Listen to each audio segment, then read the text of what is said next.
اللہ لا الہ الا ہو الحی القیوم، یہ وہی ہے قل هو اللہ احد اللہ الصمد الحی، اللہ زندہ ہے لیکن اس کی زندگی کو اپنی زندگی پر قیاس نہ کرتا۔ تمہیں خوراک کی احتیاج ہے، اسے کوئی ضرورت نہیں۔ ما اريد منهم من رزق وما اريد ان يطعمون، مجھے کوئی احتیاج نہیں کہ مجھے کوئی رزق پہنچائیں، رزق دیں، مجھے کھلائیں، مجھے کوئی ضرورت نہیں۔ پھر تمہاری حیات، نیند، اونگ، تھکان، ان تمام کمزوریوں کے ساتھ ہے۔ وہ الحی ہے، اپنی ذات میں خود زندہ ہے، حیات اس کی ذاتی ہے، کسی اور نے عطا نہیں کی ہے۔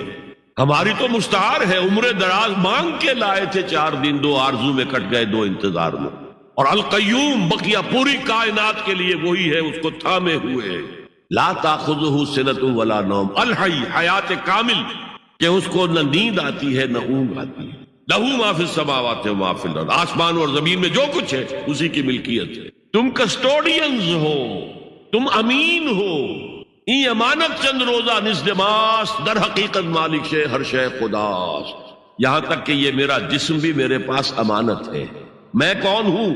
میری خودی، میری انا، میری روح جو پوزیس کرتی ہے اس بدن کو، لیکن یہ پوزیشن ملکیت کا نہیں ہے، امانت کا ہے۔ ای امانت، یہ ہاتھ بھی امانت ہے، میری زبان بھی امانت ہے، میری آنکھیں بھی امانت ہے۔ من ذا الذی یشفع عندہ الا باذنہ، یہ یہاں پر انداز بڑا پرجلال، کون ہے وہ جو شفاعت کر سکے اس کے دربار میں مگر اس کے اذن سے۔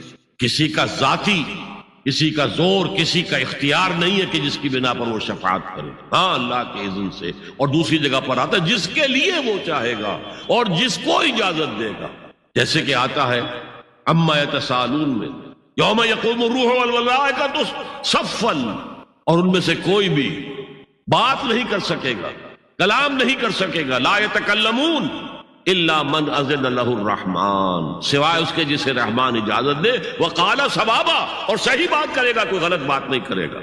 یعلم ما بین ایدیہم وما خلفہم ولا یحیطون بشیء من علمہ الا بما شاء، وہ تو جانتا ہے جو کچھ بھی ان کے سامنے ہے اور ان کے پیچھے ہے، اور یہ کوئی احاطہ نہیں کر سکتا مخلوقات میں سے، اس کے علم میں سے کسی کا بھی، سوائے اس کے جو وہ خود چاہے۔ یہاں بڑے ہی لطیف انداز میں شفاعت باطلہ کے تصور کی نفی ہو گئی۔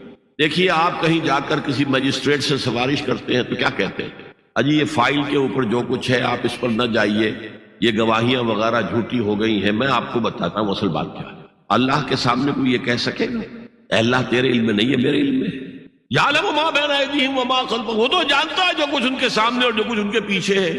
ولا یحیطون بشیء من علمہ الا بما شاء، اور ان میں سے کوئی بھی، جیسے کہ میں ابھی بتا چکا ہوں، بریلوی مکتب فکر بھی کہہ رہا ہے کہ اللہ کا دیا ہوا علم ہے، محمد رسول اللہ کا جتنا ہے، لا محدود نہیں ہے، محدود ہے، قدیم نہیں ہے، حادث ہے، تو جتنا اللہ چاہتا ہے، جس کے لیے جتنا چاہتا ہے، لیکن اس کے علم میں سے احاطہ نہیں کر سکتا کوئی مگر جو وہ چاہے۔ وسع کرسیہ السماوات والارض، اس کا اقتدار چھایا ہوا ہے، مستولی ہے، آسمانوں پر بھی اور زمین پر بھی۔ ولا یؤودہ حفظہما، اور اسے عاجز نہیں کر سکتی ان دونوں کی حفاظت۔ قیوم وہی ہے، صمد وہی ہے، لیکن اسے کوئی تکان طاری نہیں ہوئی، عاجز نہیں ہوئی۔ یہ اصل میں نفی ہے جو تورات حافظے سے مرتب کی گئی تھی۔ 587 میں نبوکدنضر کا جو حملہ ہوا تھا، اس میں اصل تورات گم ہو گئی، اس وقت سے آج تک وہ اصل تورات ان کے پاس نہیں۔ پیریڈ آف کیپٹیوٹی سے واپس آئے ہیں بیت المقدس میں، سائرس کے لطف و کرم کی وجہ سے، ذوالقرنین کے لطف و کرم کی وجہ سے، پھر یادداشتوں سے لوگوں نے وہ تورات مرتب کی ہے، تو اس میں انسانی فکر شامل ہو گیا، لہذا وہاں یہ لکھا ہے اللہ نے 6 دنوں میں آسمان اور زمین پیدا کیے اور 7ویں دن آرام کیا، یعنی کوئی تکان لائق ہو گئی۔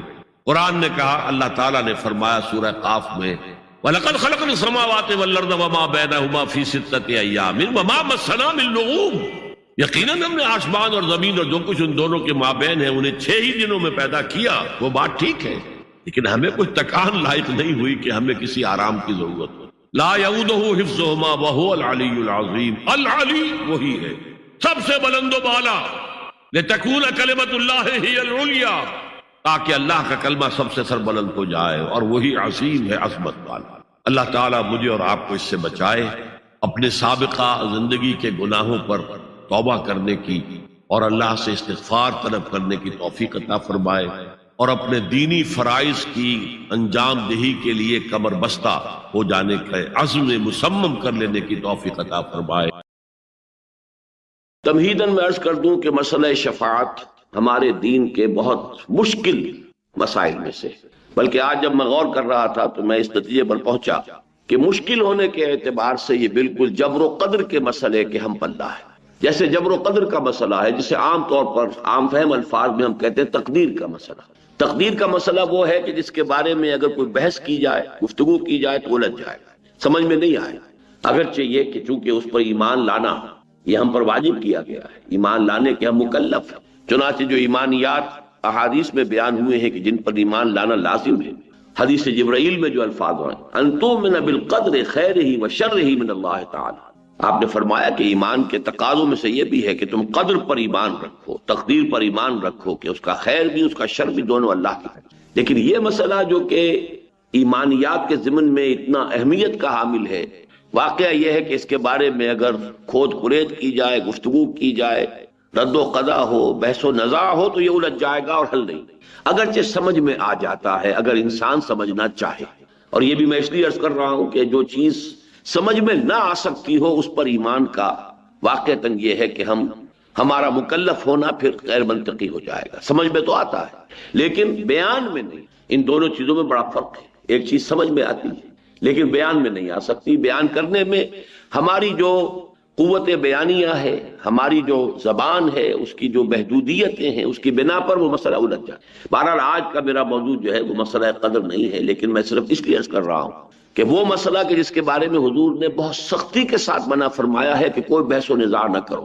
ایک مرتبہ حضور تشریف لائے اپنے حجرے سے باہر اور آپ نے دیکھا کہ کچھ صحابہ وہ مسجد کے گوشے میں بیٹھے ہوئے کسی بحث میں مبتلا ہے، اور وہ بحث جو ہے وہ تقدیر سے متعلق ہے۔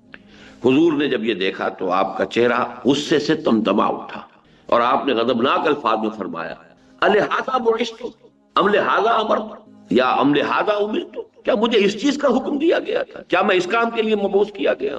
یہ معاملات ایسے ہیں کہ جس کے بارے میں خاموشی اختیار کر۔ بہرحال اسی طرح کا مسئلہ جو ہے یہ شفاعت کا مسئلہ بھی ہے۔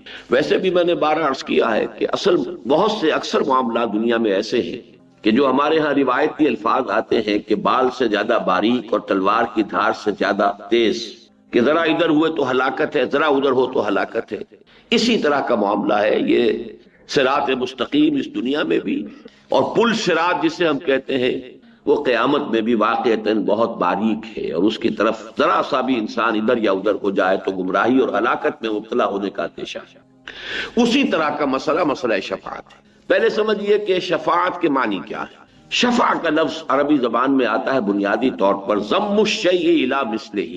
امام راغب اصفہانی رحمۃ اللہ علیہ، جن کے مفردات القرآن نہایت اہم کتاب ہے، فہم قرآن میں بہت ممد، بہت معاون، اور اب اچھا ہے کہ اس کا اردو ترجمہ بھی شائع ہو چکا ہے، تو جو عربی سے استفادہ نہ کر سکے وہ اردو سے استفادہ کر سکتے کہ ہر شے کا جو مادہ ہے اس کے اصل معنی کیا ہے، اصل مفہوم کیا ہے۔ عربی زبان میں وہ مادہ جو ہے، وہ روٹ جو ہے، وہ 3 لیٹرڈ روٹ سے حرفی مادہ جو ہے وہ اصل میں کس مفہوم کے لیے استعمال ہوتا ہے۔ تو شفع کا میں نے آپ کو بتایا راغب کے حوالے سے، ضم الشیء الی مثلہ، کسی شے کو اس کے مثل کے ساتھ جمع کر دینا، ضم کر دینا، اس کے ساتھ شامل کر۔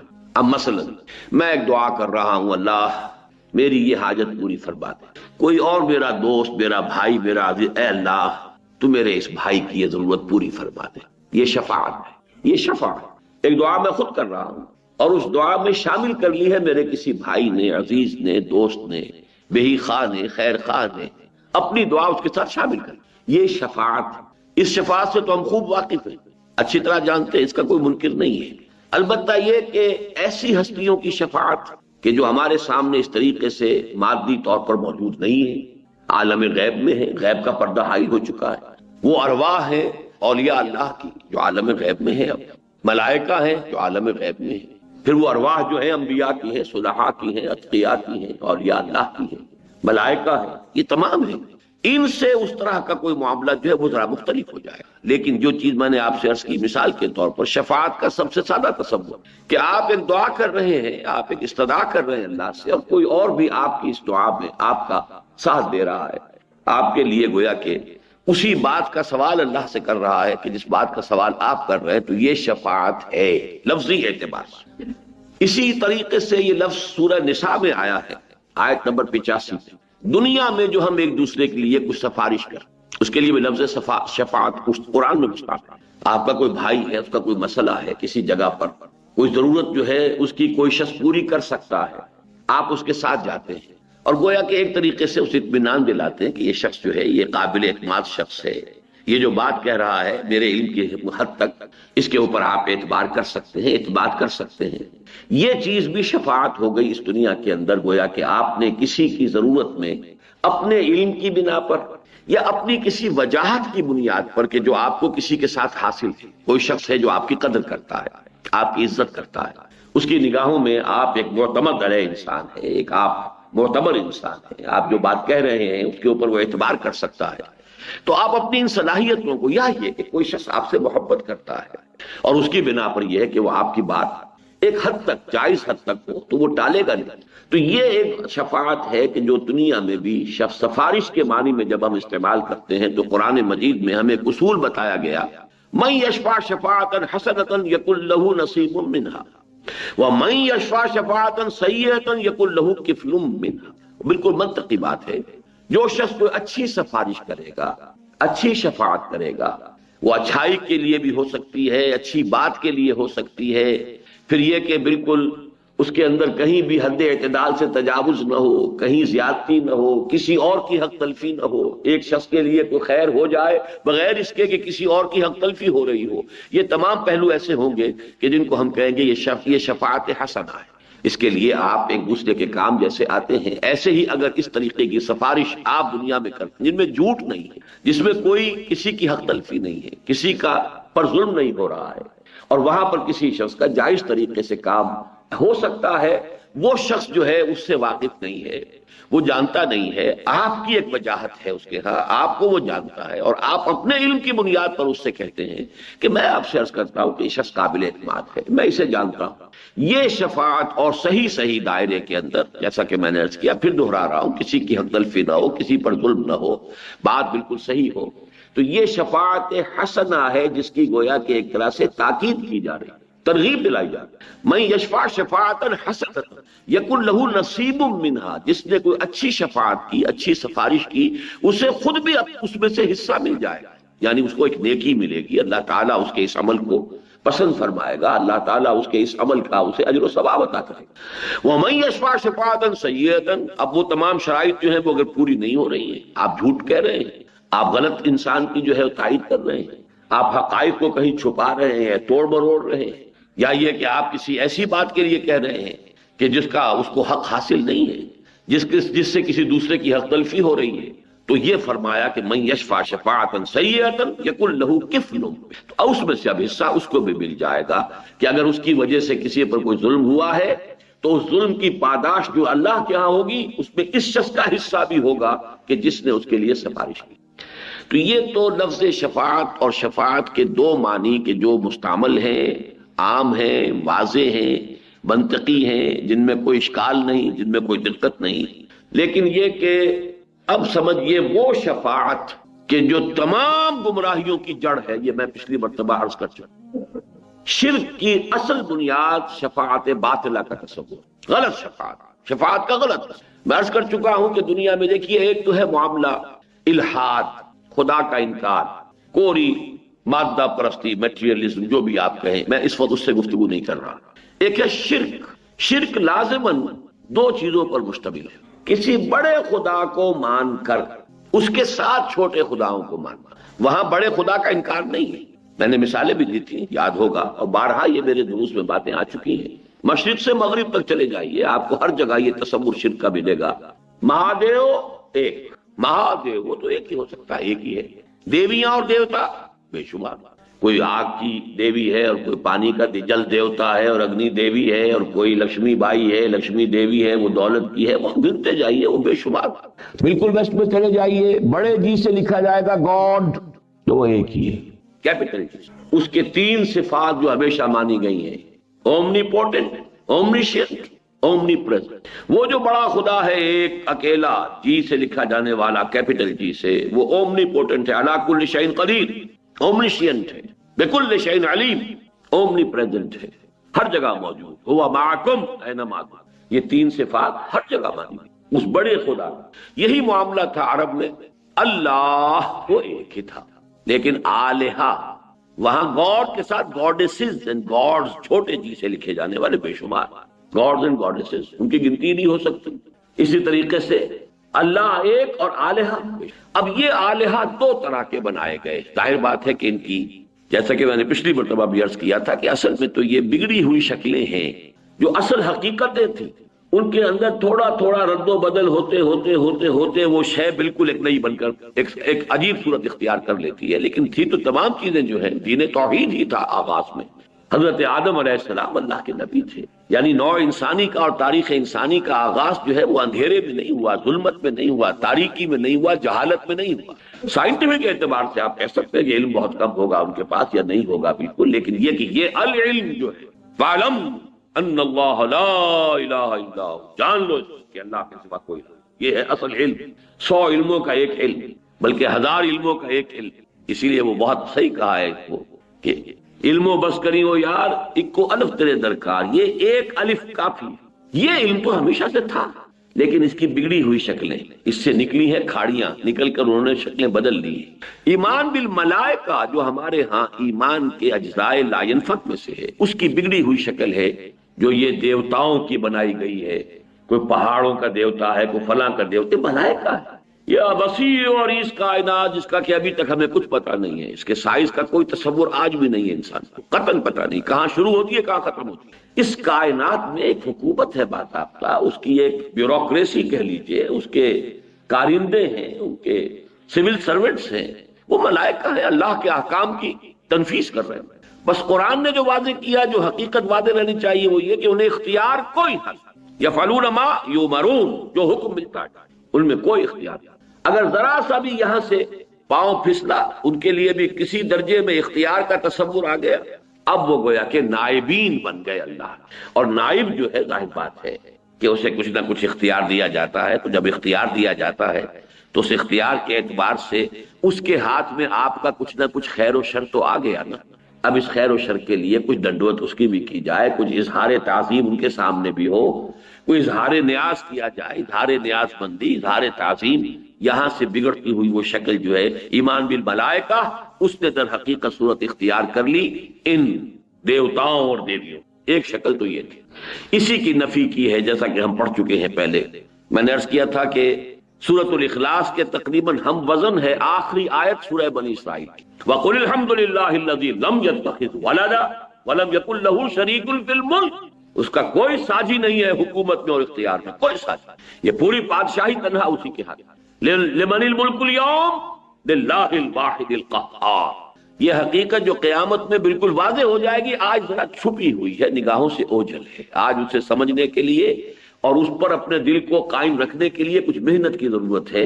قیامت کے دن یہ اوریاں حقیقت سامنے ہو آئے گی. لمن الملک اليوم للہ الواحد القہار. کس کے لیے بادشاہی؟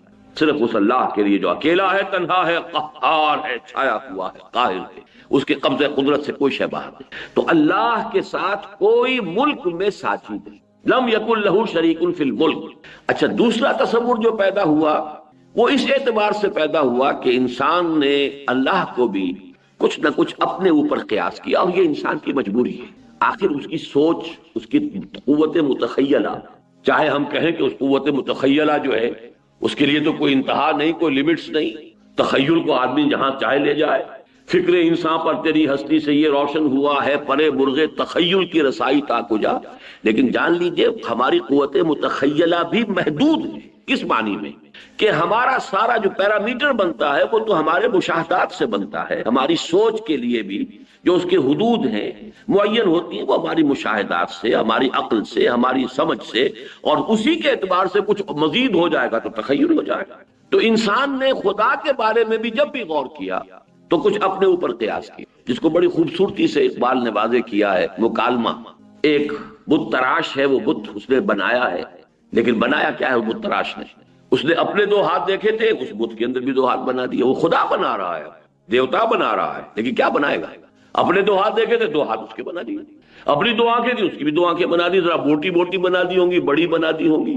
چلیے کسی کی جو ہے وہ ہندوؤں میں سے کسی نے اس کی ناک جو ہے وہ بڑی بنائی تو وہ اس کو ہاتھی کے سونڈ کے مطابق بنا دیا۔ ایسا بھی تو ان کا ایک خدا ہے، گنیش جی کی جو ناک ہے وہ ہاتھی کے سونڈ کے بعد۔ لیکن آدمی جائے گا کہاں؟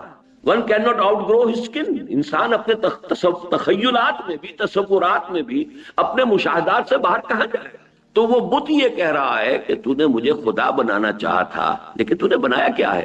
مرا بر صورت خیش آفریدی، تو نے مجھے اپنی شکل پر ڈھال دیا، جو اپنے آپ کے اندر دیکھا وہ میرے اندر بنا دیا۔ برون خیشتن آخر چے دی، تو نے اپنے آپ سے باہر کیا دیکھا؟ کچھ بھی نہیں دیکھا۔ اسی طریقے سے انسان نے خدا کو بھی تصور کیا کہ جیسے ایک انسان کو اولاد سے محبت ہوتی ہے، بیٹا محبوب ہے۔ اچھا، بیٹا کسی اور اعتبار سے محبوب ہوتا ہے، بیٹی کی محبوبیت کسی اور اعتبار سے۔ بیٹی کمزور ہے، جن سے ضعیف ہے، لیکن یہ کہ اس پر واقعتاً یہ ہے کہ شفقت زیادہ ہو۔ بیٹے پر یہ زیادہ ہوتا ہے کہ اس کی وجہ سے میرا نام چلے گا، میرا خاندان ہے، اس کا تسلسل ہے، میرا نام باقی رہے گا، بڑھاپے میں یہ میرا سہارا بنے گا، وغیرہ وغیرہ۔ اس اعتبار سے جو اہمیت ہے وہ بیٹے کی۔ لیکن یہ ہے کہ محبت اور شفقت جذباتی نہ ہو۔ بیٹی کوئی بات کہے تو بڑا مشکل ہوتا ہے ٹالنا، اور اسی اعتبار سے واقعہ یہ ہے کہ میں بسا اوقات بمشکل اپنے آنسو روکتا ہوں اس واقعے کو بیان کرتے ہوئے کہ جب حضور کے سامنے حضرت فاطمہ آئی، جن کے بارے میں حضور فرماتے ہیں فاطمہ تو بسۃ منی، میرا جگر کا ٹکڑا ہے، اور انہوں نے آ کر، اب تصور کیجئے آپ کو، وہ دکھا رہی ہیں اپنے ہاتھ کے اوپر پڑے ہوئے گٹھے کہ حضور ابا جان دیکھیے، یہ چکی چلا چلا کر میرے ہاتھوں پہ گٹھے پڑ گئے، کندھے کا نشان دیکھیے کہ میں مشکیدہ خود پانی بھر کر لاتی ہوں کنویں سے، مشکیدہ جو ہے اس کی وجہ سے میرے کندھے کے اوپر یہ بتیاں پڑ گئی۔ تو اب تو عام مسلمانوں کے ہاں بھی بڑی سہولت ہو گئی ہے، فراوانی ہے، اب وہ تنگ دستی اور اسرت کا دور ختم ہو گیا۔ تو ابا جان مجھے بھی کوئی کنیز، کوئی غلام عطا فرما دیجئے تاکہ میری بھی یہ مشکل آسان۔ کیا بیتی ہوگی حضور کے قلب، تصور کیجئے۔ کہا کیا ہے؟ نہیں بیٹی، یہ چیزیں ہمارے لیے نہیں، میں تمہیں اس سے بہتر چیز دے رہا ہوں۔ ہر نماز کے بعد وہ تسبیح فاطمہ جو مشہور ہے، جب بھی کبھی آپ یہ تسبیح فاطمہ کیا کریں تو اس واقعے کو یاد کر لیا کیجئے۔ یہ تسبیح فاطمہ کا شان نزول کیا، یہ کب عطا کی ہے حضور نے صلی اللہ علیہ وسلم اپنے جگر گوشے کو، جب یہ درخواست دے کر حضرت فاطمہ حاضر ہوئی رضی اللہ تعالیٰ۔ نہیں بیٹا، یہ چیزیں ہمارے لیے نہیں ہیں، یہ اوروں کے لیے۔ ہمارے لیے تو جو چیزیں بہتر ہیں میں تمہیں وہ دے رہا ہوں۔ نماز کے بعد 33 مرتبہ سبحان اللہ، 33 مرتبہ الحمدللہ، 33 یا 34 مرتبہ اللہ اکبر کہہ لیا کرو۔ روایات میں تھوڑا سا فرق ہے، ورنہ یہ کہ 100ویں کی تعداد پوری ہوتی ہے ایک اور طویل کلمے سے، لیکن یہ کہ بہرحال یہ تسبیح فاطمہ جو عطا کی گئی ہے اس وقت، تو یہ جو بیٹی کا ایک خاص معاملہ ہوتا ہے اس کو ذہن میں رکھیے۔ تو عربوں نے اللہ کی بیٹیاں قرار دے دیا فرشتوں کو، وہی فرشتے جنہیں نائبین سلطنت قرار دیا ایسٹ اور ویسٹ میں، انہی کو خدا کی بیٹیاں قرار دے دیا عربوں۔ اب یہ لاڈلی بیٹیاں سفارش کریں گی تو اللہ نہیں ٹال سکتا، یہ ہے۔ اسی طریقے سے اللہ کے کچھ دوست بھی تو ہیں، اولیاء ہیں، آخر وہ دوستی جو ہے وہ بھی تو کوئی بنیاد ہے۔ دوست سفارش کرے گا تو دوست کیسے ٹالتے ہیں؟ یہ دوسرا تصور تھا کہ جس کے تحت سفارش کا تصور جو ہے اس مذہب کے پورے ڈھانچے کے اندر، اس کے پورے سانچے کے اندر داخل ہوا۔ توحید ہی سے یہ شاخیں نکلی ہیں، جیسا کہ میں آپ کو بتا چکا ہوں کہ تلبیہ بھی کون سا تھا؟ لبیک اللہم لبیک، لبیک لا شریک لک لبیک الا شریکا تملکہ وما ملک۔ اے اللہ میں حاضر ہوں، تیرے سوا کوئی شریک نہیں۔ اے اللہ میں حاضر ہوں، تیرا کوئی شریک نہیں سوائے اس شریک کے جس کا تو ہی مالک ہے، اور جو کچھ اس کے ہاتھ میں اختیار ہے وہ بھی در حقیقت تیرا ہی دیا ہوگا۔ تو توحید کے دریا سے ایک کھاڑی شرک کی نکلی، اور پھر اپنے دل کو مطمئن کرنے کے لیے پھر اسے توحید میں شامل کر دیا۔ بیچ میں جو شے نکال لی ہے تھوڑی سی یہ شرک کی کہ لبیک اللہم لبیک، لبیک لا شریک لک لبیک الا شریکا تملکہ وما ملک، اللہ سے ایک شریک تو ہے تیرا، کچھ شریک ہے تیرے، لیکن پھر واپس آ گئے توحید میں کہ وہ خود بھی تیرے مملوک ہے، اور جو کچھ اختیار اس کے پاس ہے وہ بھی تیرا ہی عطا کرتا ہے، تیرا ہی ملکیت تو حقیقی تیری ہے۔ تو گویا کہ توحید سے شروع ہو کر پھر توحید پر بیچ میں وہ جو ایک خم نکال لیا ہے، ایک کجی نکال لی ہے، ایک ٹیڑھ پیدا کر لی ہے، جیسے کہ آیت الکرسی کے بعد آتا ہے کہ لا اکراہ فی الدین قد تبین الرشد من الغی، وہ غی جو آتی ہے بس وہ ہے کہ جس نے سارا فساد دنیا میں پایا۔ اور نتیجہ کیا ہوتا ہے؟ یہ سفارشی جو ہمارے ہیں چونکہ اللہ کے لاڈلے ہیں، اسی لیے دیکھیے سورہ بنی اسرائیل کی آخری آیت میں کیا فرمایا، لم یکن لہ شریک فی الملک ولم یکن لہ ولی من الذل، اس کا کوئی ولی اور دوست کسی کمزوری کی وجہ سے نہیں ہے۔ اس میں نفی کی ہے، اللہ کا ولی تو ہے لیکن تمہارا دوست ہوتا ہے، تم دوستیاں نبھاتے ہو، دوستیاں پالتے ہو، کیوں کہ کسی وقت پر کام آئے گا، اور جب میرے وقت پر کام آئے گا، میری کسی مشکل میں میرے ساتھ دے گا، تو آج اس کی بات میں کیسے ٹال سکتا۔ یہ ہے وہ پورا کا پورا فلسفہ جو ہم اپنے اوپر قیاس کریں تو ہمارے معمولات میں شامل ہے۔ کسی وقت ہوتا ہے کہ دوست ایک بات کہہ رہا ہے، آپ کا ایک دوست ہے، آپ کا ایک جگری جو ہے، کوئی رفیق ہے، وہ آپ سے بات کہہ رہا ہے، آپ یہ بھی سمجھ رہے ہیں کہ بات صحیح نہیں ہے، یہ کام مجھے نہیں کرنا چاہیے، یہ غلط، لیکن اب اس کا دباؤ ہے اس لیے کہ وہ آپ کا دوست ہے، آپ کا محبوب ہے، اور زیادہ تجزیہ کیجئے تو نیچے جا کر بات کیا آئے گی تہ کے اندر، کہ اگر آج وہ مجھ سے کوئی کام کرا رہا ہے تو پھر کبھی میں بھی تو اس سے کام کرا سکوں، یا یہ کہ میں نے بھی تو کبھی اس سے کوئی کام کرایا تھا، آج مجبوراً ہوں میں اس کی بات ماننے پر مجبور ہوں۔ یہ سارے تصورات ہیں کہ جو آگے چل کر کیا ہوتا ہے، اسی شفاعت کے تصور سے پہلا قدم تو یہ ہوتا ہے کہ وہ اظہار نیاز جو ہے، نیاز مندی کا اظہار اور تعظیم کا اظہار ہوتے ہوتے مراسم عبودیت میں ڈھل جاتا۔ اب جس کی تعظیم کرنی ہے تو پہلے کبھی تھوڑی سی تعظیم کی، پھر کبھی اور جھک گئے تعظیم کے اندر، پھر اور جھک گئے، پھر سجدے میں چلے گئے، یہی تو تعظیم ہے، اس سے سوا ہے کیا؟ وہ مراسم عبودیت میں آ گیا۔ نمبر دو، ایک اور آخری شکل اس کی کیا ہے، ہوتے ہوتے یہ سورہ انعام میں بڑی تفصیل سے یہ چیزیں آئی ہیں کہ ہوتے ہوتے یہ ہوتا ہے کہ اللہ کا حق جو ہے، اللہ تو برائے بیت رہ جاتا ہے صرف علامت کے طور پر۔ کیوں؟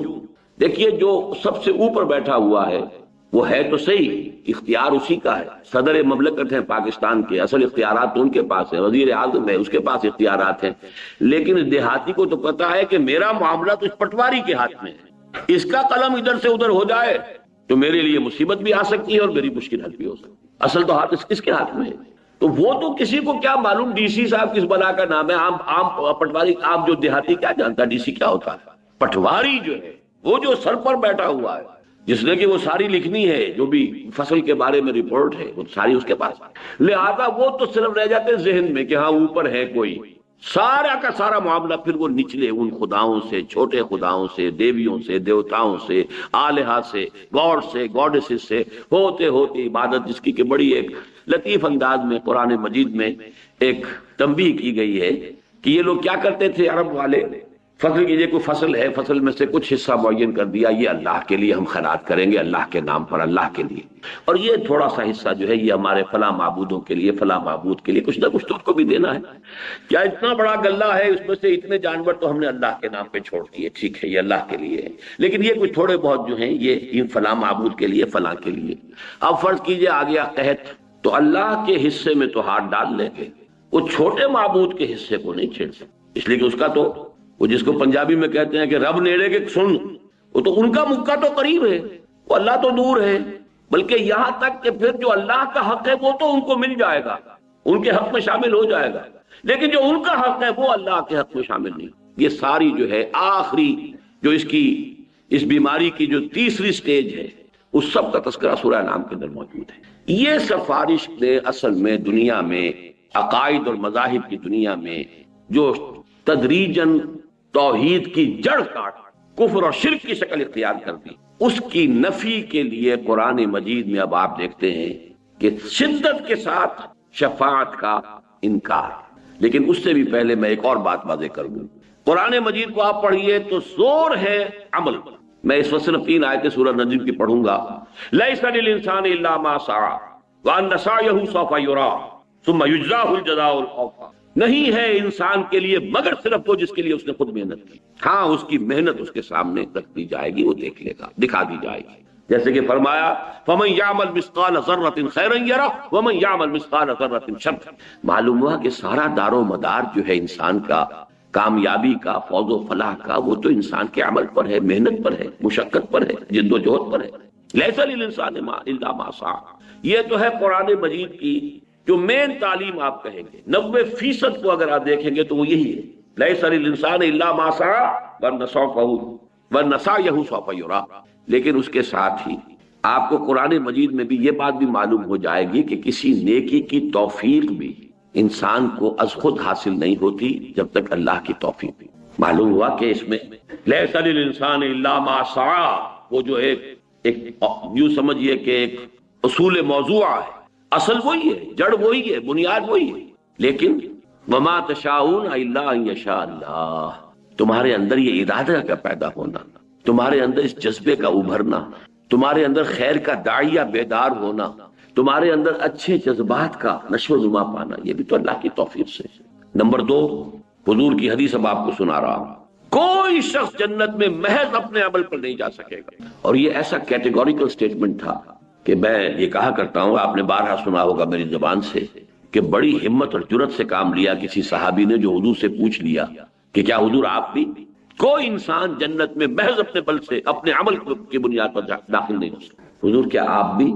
فرمایا ہاں میں بھی، الا ان یتغمدنی ربی برحمتہ، جب تک میرا رب اپنی رحمت سے مجھے ڈھانپ نہ دے، اپنی رحمت کے سائے میں نہ لے لے، میں بھی جنت میں داخل نہیں۔ اب ان دو انتہاؤں کو آپ نے دیکھ لیا، اس کا نتیجہ میں بعد میں نکالوں گا، نتیجہ کیا نکلتا ہے، لیکن میں اسی کے حوالے سے شفاعت کا مسئلہ حل کرتا ہوں۔ قرآن مجید ایک طرف تو ان آیات کو آپ دیکھیے، اپنے ذہن میں رکھیے کہ جس میں کیٹیگوریکل ڈینائل ہے، ایبسولوٹ کیٹیگوریکل ڈینائل، کوئی شفاعت قیامت میں نہیں، قرآن مجید میں آیا۔ چنانچہ کفار و مشرکین کی بات تو چھوڑ دیجئے، وہ تو بار بار قرآن میں آیا ہے، بار بار آیا ہے۔ ان کا جو تصور تھا شفاعت باطلہ کا تھا، اس کی نفی تو کی گئی ہے ہر جگہ پر۔ اب میں یہاں مسلمانوں سے جو بات کہی گئی ہے وہ بتا رہا ہوں۔ ایک سابقہ امت مسلمہ، یہ الفاظ جو ہیں یہ میں نے ہی عام کیے ہیں کہ سابقہ امت مسلمہ بھی ایک تھی اور ابھی تک موجود ہے ان ایگزائل، جیسے کہیں کا کوئی بادشاہ ہو اور وہ کہیں جلا وطن ہوا ہو، لیکن موجود تو ہے سابقہ امت مسلمہ یہود۔ اور بعض اعتبارات سے آپ اپنے آپ سے اگر تقابل کریں گے تو ان کا پلڑا بہت بھاری ملے گا۔ وہ جو غالب نے کہا تھا کہ ریختہ کہ ایک تم ہی استاد نہیں ہو غالب، سنتے ہیں اگلے زمانے میں کوئی میر بھی تھا، ہم ہی تو نہیں امت مسلمہ، اگلے زمانے میں کوئی اور امت بھی تھی اور وہ بھی موجود ہے آج تک۔ بنی اسرائیل 2000 برس عمر ہوئی اس امت کی، اس لیے کہ بحیثیت امت بنی اسرائیل کے بعد امت محمد صلی اللہ علیہ وسلم 7ویں صدی عیسوی سے شروع ہو رہی ہے امت محمد، اور 1400 قبل مسیح سے شروع ہوئی تھی سابقہ امت مسلمہ امت موسیٰ بنی اسرائیل، پورے 2000۔ اور مزید یہ ویسے یہ کہ قرآن مجید اپنی عظمت کے اعتبار سے تمام کتب سابقہ پر حاوی ہے، زیادہ بھاری ہے، مہیمنن علیہ ہے، لیکن تعداد کے اعتبار سے تو ہم 4 کتابوں پر ایمان رکھتے ہیں نا، جن میں سے 3 وہ ہیں جو سابقہ امت کو دی، تورات، زبور، انجیل۔ نمبر 3، 1400 برس، اور اس کو خاص طور پہ اس لیے میں نوٹ کرایا کرتا ہوں کہ 1400 برس آج ہماری عمر ہوئی ہے امت مسلمہ کی، 1400 برس، 15ویں صدی شروع ہوئی ہے ہجری، 17واں سال ہے۔ 1400 برس اس امت کے اس حال میں گزرے کہ ایک لمحہ بھی ایسا نہیں آیا کہ کوئی نبی موجود، ایک کنٹینیوس چین آف انبیاء، کلما ہلک نبی خلفہ نبی، جب بھی کوئی نبی فوت ہوا اس کا خلیفہ کوئی اور نبی ہو گیا، اس کے بعد میں جانشین نبی، اور شروع بھی 2 سے ہوئے اور اختتام بھی 2 پر ہوا۔ This chain, long chain of prophet, starting with 2، موسیٰ بھی نبی، ہارون بھی نبی، اینڈنگ اگین ود 2، یحییٰ بھی نبی، عیسیٰ بھی، اور درمیان میں یوں سمجھ لیجئے 2 کھوٹے ادھر اور 2 کھوٹے ادھر، بلکہ ایک کھوٹا، ہاں 2 کھوٹے ادھر 2 کھوٹے ادھر، اور پھر ان کے درمیان وہ چین ہے کہ کوئی وقت ایسا نہیں گزرا کہ نبی نہ۔ اس امت کا جو خطاب اس سے براہ راست قرآن میں ہوا ہے وہ 10 رکوع سورہ بقرہ کے اہم ترین ہیں، 5ویں سے شروع ہو کر اور 14ویں کے اختتام پر، بلکہ 15ویں کے شروع میں۔ ان میں سے بھی ایک حصہ جو ہے، ایک رکوع میں نے بارہا آپ کو بتایا کہ وہ تو ہے دعوت کا، اور 9 رکوع ہے ملامت، تم نے یہ کیا، تم نے یہ کیا، تمہاری یہ گمراہی، تمہاری یہ غلطی، تم نے دین میں یہ تحریف کی، تم نے یہ تصورات غلط اختیار کی، وغیرہ۔ ایک بہت ہی لمبا یوں سمجھیے لمبی فرد قرارداد جرم، فرد جرم دونوں میں شروع میں اور آخر میں آپ کو جو آیت ملتی ہے وہ نوٹ کیجئے، وَاتَّقُوا يَوْمًا لَا تَجْزِي نَفْسٌ عَن نَفْسٍ شَيْئًا وَلَا يُقْبَلُ مِنْهَا شَفَاعَةٌ وَلَا يُؤْخَذُ مِنْهَا عَدْلٌ وَلَا هُمْ يُنصَرُونَ۔ چار چیزوں کی کیٹیگوریکل نفی، ڈرو اس دن سے جس دن کوئی جان کسی دوسری جان کے کام نہیں آ سکتی، کوئی شفاعت قبول نہیں کی جائے، کوئی فدیہ نہیں قبول کیا جائے، کوئی کسی طرف سے نصرت اور مدد نہیں ہو سکے۔ اب یہ ہے یوم آخر کا تصور، قیامت کے دن کا تصور۔ وَاتَّقُوا يَوْمًا لَا تَجْزِي نَفْسٌ عَن نَفْسٍ شَيْئًا وَلَا يُقْبَلُ مِنْهَا شَفَاعَةٌ وَلَا يُؤْخَذُ مِنْهَا عَدْلٌ وَلَا هُمْ يُنصَرُونَ۔ یہ تو ہے آیت نمبر 48 چھٹے رکوع کی آیت نمبر 2، اور آیت نمبر 123 15ویں رکوع کی آیت نمبر 2، پھر وہی چار چیزیں، ایک لفظ فرق کا فرق ڈال دیا ادھر سے ادھر، آخر بھی وہی شروع بھی وہی، درمیان کی دو چیزیں جو تھی ان میں سے اس کی پوزیشن صرف بدل دی ہے۔ وَاتَّقُوا يَوْمًا لَا تَجْزِي نَفْسٌ عَن نَفْسٍ شَيْئًا وَلَا يُقْبَلُ مِنْهَا عَدْلٌ، اب یہاں عدل پہلے آ گیا، وَلَا تَنفَعُهَا شَفَاعَةٌ، اور کوئی شفاعت اسے فائدہ نہیں پہنچائے گا، وَلَا هُمْ يُنصَرُونَ، اور نہ ان کی مدد کی۔ بتائیے کہیں کوئی کسر رہ گئی؟ معلوم اپنا عمل ہوگا، لَيْسَ لِلْإِنسَانِ إِلَّا مَا سَعَىٰ وَأَنَّ سَعْيَهُ سَوْفَ يُرَىٰ، یہ اسی کی شرح ہے۔ وَاتَّقُوا يَوْمًا لَا تَجْزِي نَفْسٌ عَن نَفْسٍ شَيْئًا وَلَا يُقْبَلُ مِنْهَا شَفَاعَةٌ وَلَا يُؤْخَذُ مِنْهَا عَدْلٌ وَلَا هُمْ يُنصَرُونَ۔ وَاتَّقُوا يَوْمًا لَا تَجْزِي نَفْسٌ عَن نَفْسٍ شَيْئًا وَلَا يُقْبَلُ مِنْهَا عَدْلٌ وَلَا تَنفَعُهَا شَفَاعَةٌ وَلَا هُمْ يُنصَرُونَ۔ اور اب امت مسلمہ کا دیکھیے، موجودہ امت مسلمہ، اسی آیت الکرسی سے پہلی آیت کیا ہے؟ اگلے اتوار کو انشاءاللہ میں اسی کا درس دوں گا۔ وہ پہلی آیت اس آیت الکرسی سے ایک آیت پہلے اور آیت الکرسی سے دو آیتیں بعد میں، اس پر انشاءاللہ ہمارا اگلا درس ہے۔ یا ایھا الذین آمنوا انفقوا مما رزقناکم من قبل ان یاتی یوم لا بیع فیہ ولا خلۃ ولا شفاعہ والکافرون هم الظالمون۔ اے ایمان کے دعوے دارو، خرچ کرو، لگا دو، کھپا دو ان سب چیزوں میں سے جو اللہ نے تمہیں دی ہے، اس سے پہلے کہ وہ دن آ جائے جس دن نہ کوئی لین دین ہوگا، نہ کوئی سفارش اور شفاعت ہو، نہ کوئی دوستی کا والکافرون هم الظالمون، اور کفر کرنے والے ہی ظالم شمار۔ یہ میں نے آپ کو 3 مثالیں دی ہے کیٹیگوریکل ڈینائل کی، کہ کوئی شفاعت، تاکہ ایک دفعہ تو جڑ کٹ جائے، بات جو ہے بنیادی طور پر مستحکم ہو جائے، اس کے بعد اللہ بھی ہے۔ یہ دوسرا اسلوب ہے قرآن مجید۔ میں پھر کہاں سے بلڈ کر رہا ہوں اپنا تھیسس، نوٹ کر دیجئے۔ جہاں ایک طرف یہ ہے کہ اپنے ہی عمل سے تمہیں نجات مل سکتی، لیس للانسان الا ما سعى وان سعيه سوف يرى، لیکن ساتھ ہی یہ بھی کہ میں اپنے عمل پر کوئی گھمنڈ نہ ہو جائے، اپنے عمل پر تکیہ اور بھروسہ نہ کر بیٹھنا۔ دو پہلو ذہن میں ہمیشہ رہے، ایک یہ کہ اگر کسی خیر کی توفیق ملی ہے تو وہ بھی اللہ ہی سے، اسی کے لیے شکر، الحمدللہ الذی ہدانا لہذا وما كنا لنهتدی لولا ان ہدانا، اور دوسرے یہ کہ محض اپنے عمل پر کبھی تکیہ نہ کرنا۔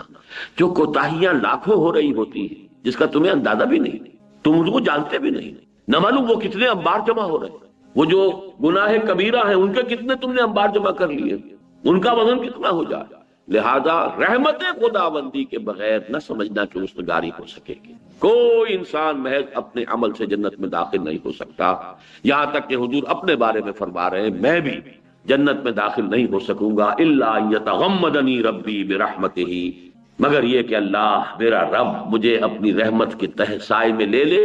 ہاں اسی طرح شفاعت، ولا شفاعہ ولا تنفعها شفاعت لا يقبل منها شفاعت، یہ ساری جو ہے کیٹیگوریکل نفی ہے۔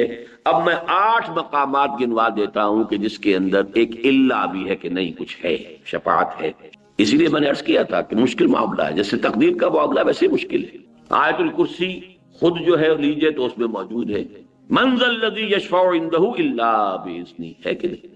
آغاز کتنا پر جلال، پر ہے، من ذا الذی، کون ہے وہ؟ کانپ جائے گا، بڑے سے بڑا ولی کانپ جائے گا، انبیاء کانپیں جب اللہ فرمائے من ذا الذی یشفع، کون ہے وہ؟ کون اپنی یہ ذاتی حیثیت سمجھتا ہے؟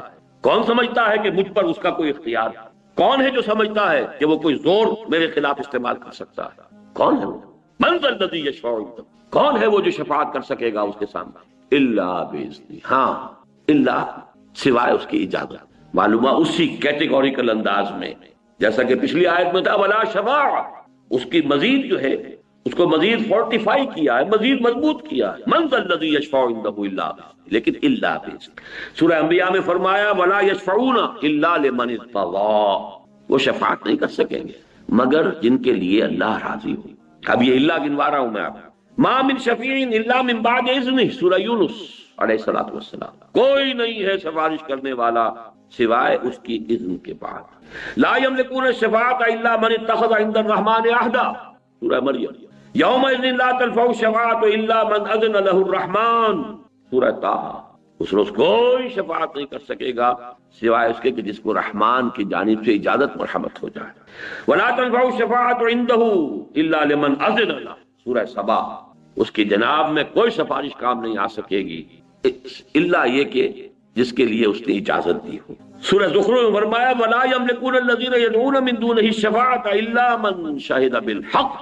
کوئی نہیں ہے جسے اختیار حاصل ہو اس کی جناب میں شفاعت کا سوائے اس کے کہ جو حق کی شہادت ہے. وہ حق کو باطل نہیں کرے گا، باطل کو حق نہیں کرے گا. بات صحیح نہیں. سورہ نجم میں فرمایا جس میں وہ الفاظ آئے ہیں لیس للانسان الا ما سعى وان سعيه سوف يرى، اسی میں یہ الفاظ ہیں وَكَم مِّن مَلَكٍ فِي السَّمَاوَاتِ لَا تُغْنِي شَفَاعَتُهُمْ شَيْئًا إِلَّا مِن بَعْدِ أَن يَأْذَنَ اللَّهُ لِمَن يَشَاءُ وَيَرْضَىٰ. کتنے ہی فرشتے ہیں آسمانوں کے اندر لیکن ان کی شفاعت کسی کو فائدہ نہیں پہنچا سکے گی مگر اس کے بعد کہ اللہ تعالیٰ اجازت دے. اور یہاں تو بات کو دو طرف کر دیا، اذن بھی دے جو شفاعت کر رہا ہے اس کو اذن، جس کے لیے شفاعت کی جانی ہے اس کے لیے بھی منظوری. یہاں شرطیں دو طرف. من بعد ان یاذن اللہ لمن یشاء ویرضی، اللہ اجازت دے. یہ ہے اب دو چیزوں کے درمیان معاملہ آ رہا ہے، وہی بال سے زیادہ باریک اور تلوار کی دھار سے زیادہ تیز. ادھر ہوتے ہیں تو شرک، ادھر ہوتے ہیں سرے سے انکار کر دے. چنانچہ ہمارے ہاں ہے یہ انتہائیں موجود ہیں. خوارج نے سرے سے انکار کیا، کوئی شفاعت. وہ انتہائی شدید تھے اپنے ان معاملات میں. ان کی شدت کا ایک مظہر یہ بھی تو ہے نا کہ جو گناہ کبیرہ کا مرتکب ہے وہ کافر ہو گیا، کافر ہو گیا تو گویا کہ مرتد ہے، مرتد ہے تو وہ واجب القتل ہے. وہ تو پھر چونکہ ایک خشت اول چونی حد معمار کج تاثریہ بھی ربط دیوار کج. گناہ کبیرہ کا مرتکب کافر ہو گیا، وہ پہلے مسلمان تھا، اس کی جان مال آبرو محفوظ تھی مسلمان معاشرے کے اندر. آپ کوئی دسترازی نہیں کر سکتے تھے نہ اس کے مال پر، نہ اس کی جان پر، نہ اس کی عزت پر، حرمت پر، کچھ بھی نہیں، محفوظ. لیکن جب مرتد ہو گیا تو اب اس کا خون بھی مباح ہے، قتل کر سکتے ہو، اس کا مال بھی مباح ہے، سارا کا سارا مال تم جو ہے لے سکتے ہو. اس کی بیوی بھی وہ بھی حلال ہو گئی تمہارے اوپر، اسے اپنی کنیز بنا سکتے. اور یہ بھی جان لیجئے کہ انتہائی نیک لوگ تھے، بڑے عابد لوگ تھے. ظاہر ہے جن کا معیار یہ ہو کہ جو گناہ کبیرہ کرے وہ مرتد ہے، مرتد واجب القتل ہے، مباح الدم ہے، اس کا مال بھی، اس کی حرمت، اس کی ہر چیز جو ہے آپ کے لیے حلال ہو گئی. وہ اگر ایسے لوگ کہیں رہ رہے ہو تو وہ خود کتنے نیک ہوں گے. تو نیکی اپنی جگہ پر ہے اور اعتدال اور توازن اپنی جگہ. یہاں میں توازن کی بات کر رہا ہوں، اعتدال کی بات کر رہا ہوں. بال سے زیادہ باریک اور تلوار کی دھار سے زیادہ تیز راستے کی بات کر رہا ہوں. توازن ہی تو اصل شے ہے. خوارج سرے سے منکر ہے، کوئی شفاعت کسی طرح کی شفاعت نہیں. لیکن اس سے آگے کا ایک درجہ ہے معتدلہ کا. کچھ ڈھیلے ہیں، بعض شفاعتوں کے وہ قائل ہیں، وہ میں تفصیل سے آپ کو بتاؤں گا. لیکن یہ کہ اکثر و بیشتر ان کا موقف بھی وہی ہے کہ جو عقل کا موقف ہے. عقل کا موقف تو یہی ہوگا جب اللہ نے انسان کو اختیار دیا، اسے دنیا میں دارالامتحان دنیا کو بنا کر اس میں بھیجا. اب وہ اپنے اختیار کو استعمال کرتے ہوئے یا یہ راستہ اختیار کرتا ہے یا یہ راستہ اختیار کرتا ہے، اما شاکرا و اما کفورا. چاہو تو یہ شکر کا راستہ اختیار کرے، چاہے کفران نعمت کا راستہ اختیار کرے. ومن شاء فلیؤمن ومن شاء فلیکفر. جو چاہے وہ ایمان لائے، جو چاہے کفر کرے. جس کا ارادہ ہو رات کو تہجد پڑھے، جس کا ارادہ ہو رات کو جا کے کہیں نقب لگائے، کرے. اب اگر اس کے اعمال میں کوئی اور شے آ جائے، دیجیے اس کو بخش دیجیے، تو یہ تو پھر عقل کے خلاف بات ہوگی. پورا فلسفہ جو ہے وہ تو پھر دھڑام سے زمین پر آ جائے. جیسے جبر و قدر کا مسئلہ، اگر انسان مجبور محض ہے تو پھر حساب کیا، پھر جزا و سزا کے کیا مانی. یہ تو بالکل بات صحیح ہے.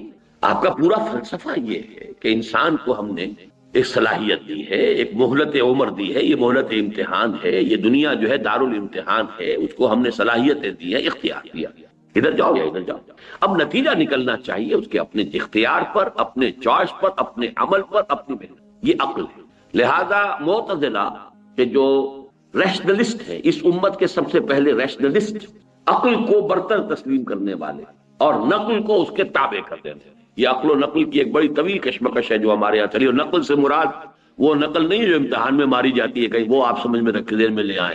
نقل سے مراد کیا ہے کہ ایک قرآن ہے جو منقول ہے، نقل ہوا ہے، منتقل ہوا ہے اللہ سے محمد کو فرشتے کے ذریعے. یہ نقل ہے، یہ محمد کے عقل کی پیداوار نہیں ہے، معاذ اللہ ثم معاذ.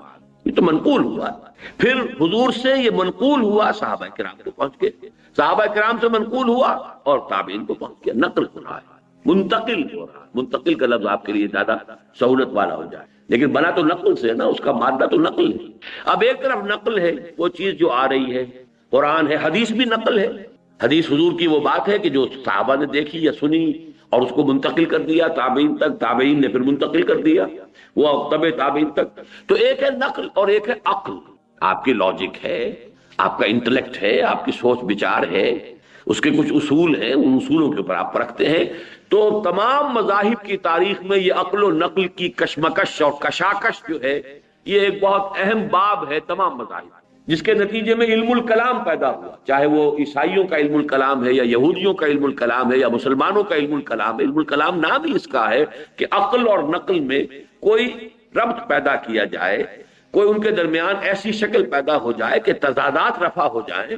تو اب اس میں کبھی تو یہ ہوتا ہے کہ کچھ لوگ عقل کو تابع کر دیتے ہیں نقل کے، کچھ لوگ عقل کو اوپر کر کے اور نقل کو اس کے تابع کر دیتے ہیں. تو معتزلہ وہ ہیں ہماری تاریخ کے کہ جنہوں نے نقل کو عقل کے تابع کیا. وہ بھی اکثر و بیشتر قسم کی شفاعتیں جو ہیں ان کا منکر ہیں. وہ میں تفصیل جو کون سی شفاعت ہے وہ میں بعد میں عرض کروں گا. اہل سنت اب درمیان میں ہے. اہل سنت کا اجماع ہے شفاعت حق ہے، ہوگی. اس میں قرآن مجید کا بھی یہ اللہ 8 جگہ پر جو اللہ آ گیا ہے وہ میں نے آپ کو سامنے رکھ دیا ہے، گنوا دیا ہے کہ جہاں کیٹیگوریکل ڈینائل ہے کہ کوئی شفاعت نہیں، وہاں یہ ایکسیپشنز موجود ہیں قرآن مجید کے اندر. شرطیں یہ ہیں، شرطیں وہ ہیں، لیکن اس کا ڈینائل تو نہیں، اس کا کیٹیگوریکل نفی تو نہیں. اور یہ کہ احادیث میں جو اس کی تفاصیل پھر آتی ہیں وہ تو پھر بہت ہی نمایاں ہیں. یہ اب کیا ہے اس کو سمجھئے.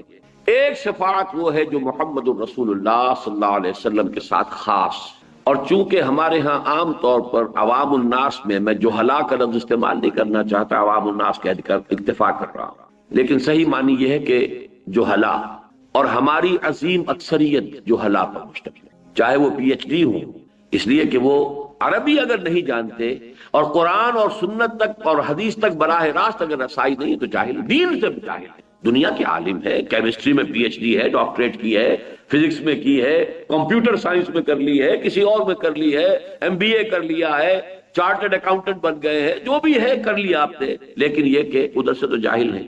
ان جہلا میں سب سے زیادہ جو تصور گمراہ کل پیدا ہوا ہے وہ حضور کی شفاعت کبریٰ اور شفاعت عظمیٰ.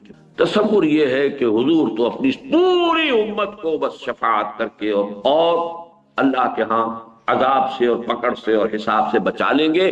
جب کبریٰ کا لفظ آ گیا، شفاعت کبریٰ، شفاعت عظمیٰ. لیکن احادیث کا جب مطالعہ کریں گے تو آپ کو معلوم ہوگا وہ شفاعت کیا ہے.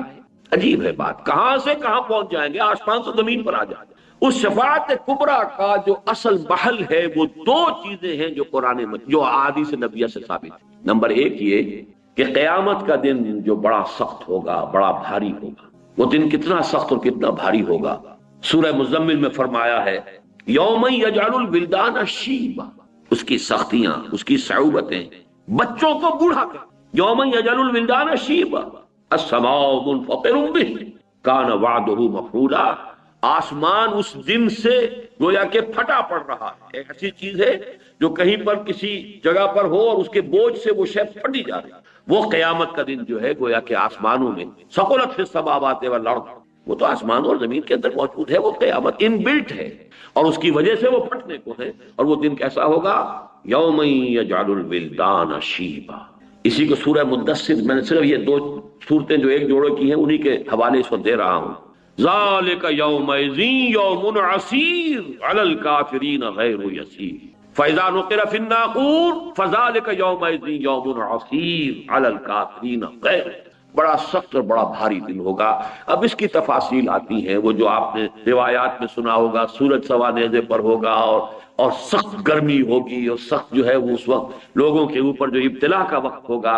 اور ابھی ہیئرنگ سٹارٹ نہیں ہو رہی. یہ ججمنٹ کا ہے نا، یوم الدین ہے، جزا و سزا کے فیصلے کا دن ہے. عدالت لگی ہوئی ہے، کھڑے ہیں انسان، فوج در فوج کھڑے ہیں. لیکن یہ کہ دیر ہو رہی ہے، تاخیر ہو رہی ہے، ججمنٹ شروع نہیں ہو رہی، ہیئرنگ شروع نہیں. اس سختی میں لوگ آئیں گے کہ سفارش کیجئے کہ معاملہ جلدی شروع ہو جائے. آدم کے پاس آئیں گے، آپ ابو الآدم ہیں، آپ تمام انسانوں کے آپ والد ہیں، ابو الانسان ہیں، آپ ہمارے لیے سفارش کیجئے. وہ انکار کریں گے، نہیں میرا یہ مقام نہیں. اس طرح تمام انبیاء کا ایک ایک کر کے، اور اس کے بارے میں جو آپ سنا ہوگا بارہا روایات، نفسی نفسی، ہر ایک یہ کہے گا کہ مجھے تو خود اپنی پڑی ہوئی ہے، میں کیا سفارش کروں. حضرت عیسیٰ تک بات یہاں آ جائے گی کہ نفسی نفسی. پھر حضور صلی اللہ علیہ وسلم کے پاس لوگ آئے کہ آپ تو خاتم الانبیاء ہیں، آپ اللہ کے بہت محبوب ہیں. چنانچہ اس کے جو الفاظ آتے ہیں حدیث میں، یہ صحیح مسلم کی ایک روایت جو میں آپ کو سنا رہا ہوں. فَيَقُولُونَ، اب وہ لوگ کہیں گے یا محمد، اے محمد صلی اللہ علیہ وسلم، انت رسول اللہ وخاتم الانبیاء وغفر اللہ لک ما تقدم من ذنبک وما تأخر. اے محمد صلی اللہ علیہ وسلم، آپ تو اللہ کے رسول، تمام انبیاء پر مہر، تمام انبیاء کے خاتم، اور آپ کے لیے تو اللہ تعالیٰ نے قرآن میں ہی اعلان کر دیا تھا کہ آپ کی ساری خطائیں معاف، کوئی خطا اگر ہے بھی سب معاف، جو بھی پچھلی اور اگلی ہیں. لہذا آپ ہمت کیجئے، اشفع لنا الی ربک الا ترى، آپ دیکھ نہیں رہے، کوئی شفاعت کیجئے ہماری، آپ دیکھ نہیں رہے، ما نحن فیہ الا ترى ما قد بلغنا، آپ دیکھ نہیں رہے ہمارے کیا حالت ہو گئی ہے، ہم کس حال میں ہیں، کس مصیبت میں ہیں، کس مشقت میں ہیں. فانطلقوا، تو حضور فرماتے پھر میں چلوں گا. فآتی تحت العرش، میں عرش خداوندی کے نیچے کھڑا ہو جاؤں گا. فاقع ساجدا لربی، پھر میں اپنے رب کے لیے سجدے میں گر جاؤں گا. یہاں بھی نوٹ کر لیجئے، وہ بات نہیں ہے کہ کوئی زور ہے، کوئی تحکم ہے، وہ جو آپ کے ہاں ہے مشہور، خدا جنو پکڑے چھڑا لے محمد، محمد پکڑے چھڑا کوئی نہیں سکتا. اب وہ جو تصورات، وہ بالکل کوئی اور تصویر ہے جو ذہنوں میں بیٹھی ہوئی ہے، کوئی اور نقشہ ہے. حدیث میں شفاعت کا جہاں اس بات ہو رہا ہے وہاں سمجھیے کہ وہ کیا ہے، نقشہ کیا ہے. فانطلقوا، میں چلوں گا، آگے بڑھوں گا. فآتی تحت عرش خداوندی کے بالکل نیچے پہنچ جاؤں گا. فاقع ساجدا لربی، اور پھر میں اپنے رب کے لیے سجدے میں گر جاؤں گا.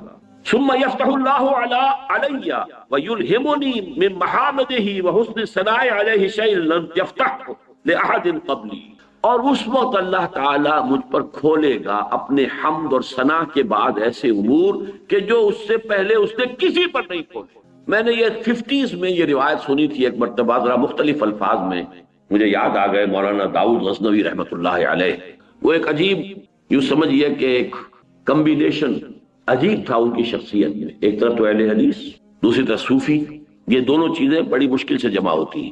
اہل حدیث عام طور پر تصوف کے دشمن، لیکن یہ کہ ان کے ہاں میں نے دیکھا کہ یہ دونوں چیزیں جمع تھیں. تو انہوں نے ایک خطبہ جمعہ میں منٹگمری میں یہ واقعہ بیان کیا. تو آیا کہ اس روز میں اپنے رب کی وہ حمد کروں گا. وہ کوئی دوسری روایت ہے کہ قیامت کے دن لواء الحمد بیدی، اللہ کے حمد کا جھنڈا میرے ہاتھ میں، اور اس روز جو حمد میں اللہ کی بیان کروں گا وہ آج نہیں کر سکتا. یہ میں نے اپنے بعض دروس میں اس کی تفصیل بیان کی ہوئی ہے کہ حمد انسان کرتا ہے اپنی معرفت اور انڈرسٹینڈنگ کی مناسبت سے. آپ نے کسی شے میں کوئی حسن دیکھا، اس کے کچھ پہلو آپ پر نمایاں ہو گئے کہ اس میں یہ محاسن ہے، یہ خوبیاں ہیں، یہ اچھائیاں، یہ آپ کی انڈرسٹینڈنگ ہے، اپریسیشن ہے. جتنی اپریسیشن ہے اتنا ہی تو بیان کر سکیں گے نا. اس کے بعد پہلو ہے جو ابھی آپ کو پر واضح نہیں ہوئے، آپ کے اندر اس کو اپریشیٹ کرنے کی صلاحیت ہی نہیں فرض کیجئے، تو اس کو کیسے بیان کریں گے؟ تو جہاں بھی آپ تعریف کریں گے، حمد کریں گے، مدح کریں گے، توصیف کریں گے، تحسین کریں گے، یہ لمیٹڈ ہوگی آپ کی اپنی قوت ادراک پر. آپ نے کتنا کچھ سمجھا، کتنا انکشاف آپ پر ہوا. اس لیے تو میں کہا کرتا ہوں کہ قرآن مجید کی عظمت کا جو انکشاف علامہ اقبال پر ہوا ہے، میرا مطالعہ کہہ لیجئے بہت محدود ہے، لیکن بہرحال میرے علم کی حد تک کسی دوسرے انسان پر قرآن مجید کی عظمت کا وہ ادراک اور وہ انکشاف میں نے نہیں پایا. بڑے سے بڑے عالم، یہ انکشاف ہے، یہ اپریسیشن. ایک بہت بڑا فلسفی ہی اپریشیٹ کر سکے گا نا کہ قرآن کی اس آیت میں کس قدر بڑا فلسفہ ہے. آپ آدمی کو کیا پتا کیا اس میں لکھا ہوا ہے. وَلَا تَكُونُوا كَالَّذِينَ نَسُوا اللَّهَ فَأَنسَاهُمْ أَنفُسَهُمْ. وہ اقبال ہی نہیں سمجھا کہ اسی سے کہتا ہے کہ میرا پورا فلسفہ خود ہی جو ہے وہ اس ایک آیت سے مستنبت ہے. جس کو فلسفہ وجود کی کبھی ہوا بھی نہیں لگی، اسے پتہ ہی نہیں کہ وجود کا مسئلہ کیا ہے.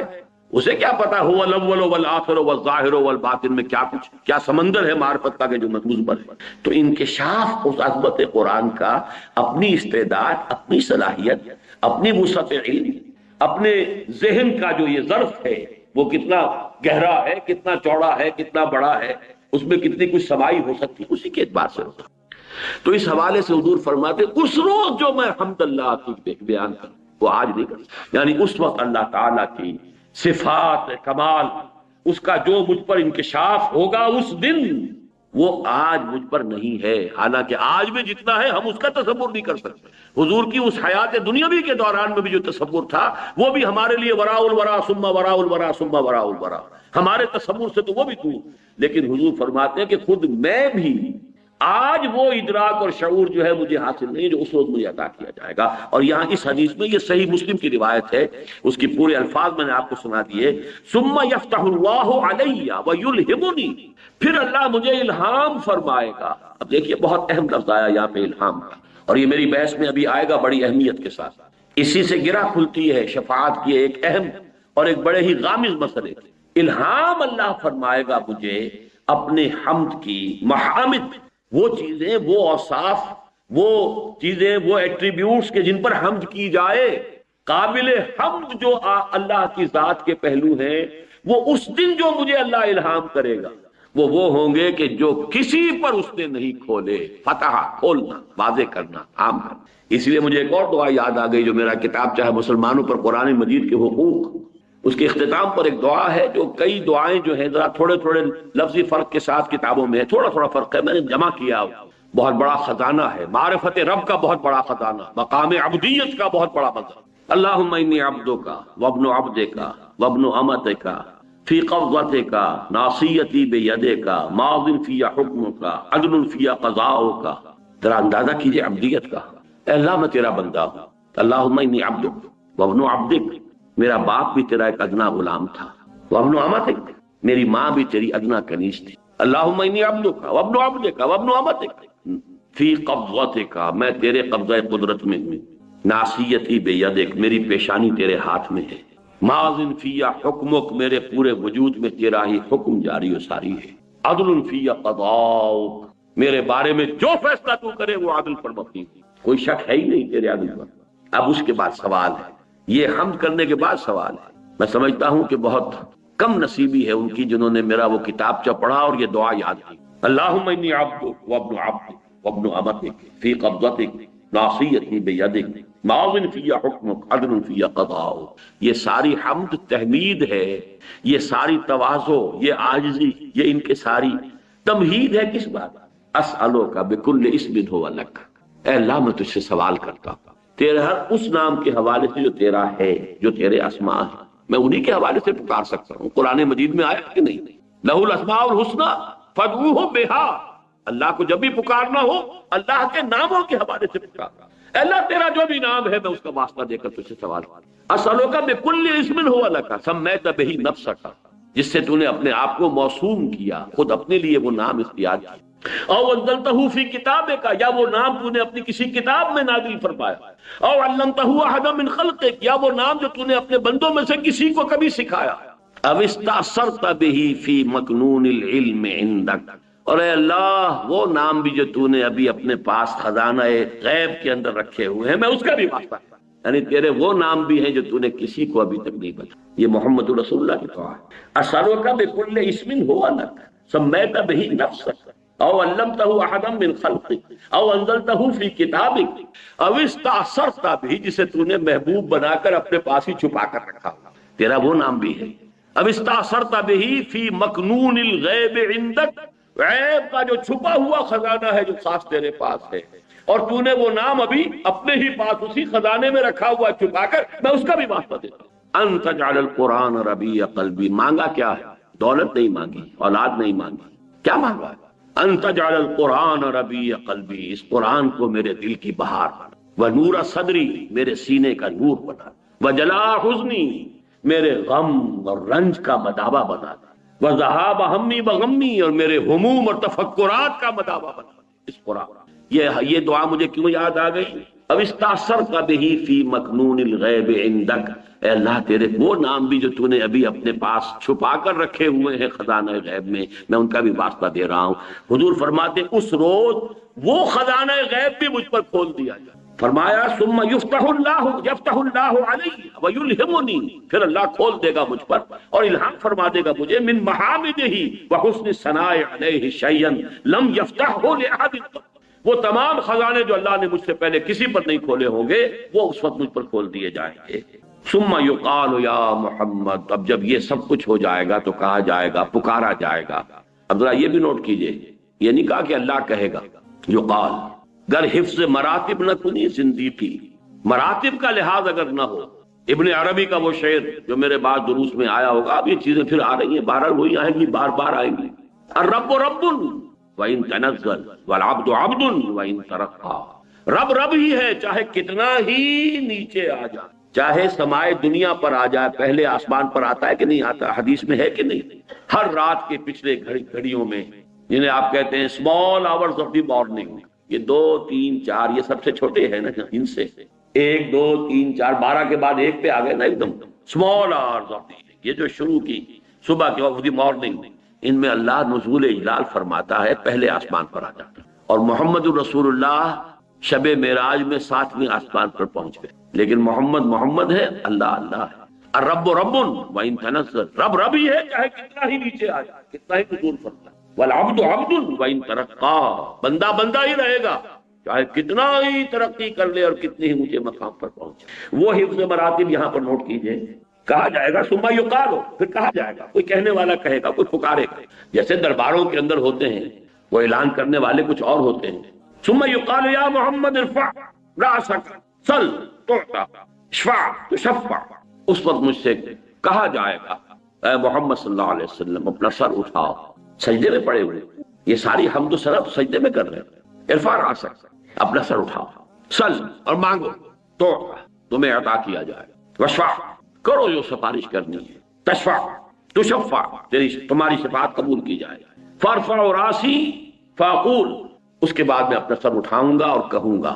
یہاں تک کا پورا نقشہ میں نے آپ کے سامنے بیان کر دیا حدیث کے الفاظ میں۔ اب یہ شفاعتیں 2 ہوں گی، جسے شفاعت کبریٰ کہا گیا وہ کیا ہوگی، جس کو کہا گیا ہے ہمارے ہاں وہ شفاعت کبریٰ کیا ہوگی، اللہ تعالی کی طرف سے وہ جو تاخیر ہو رہی تھی حساب کتاب کی وہ ختم ہو جائے، حساب شروع ہو جائے، یہ ہے شفاعت کبریٰ۔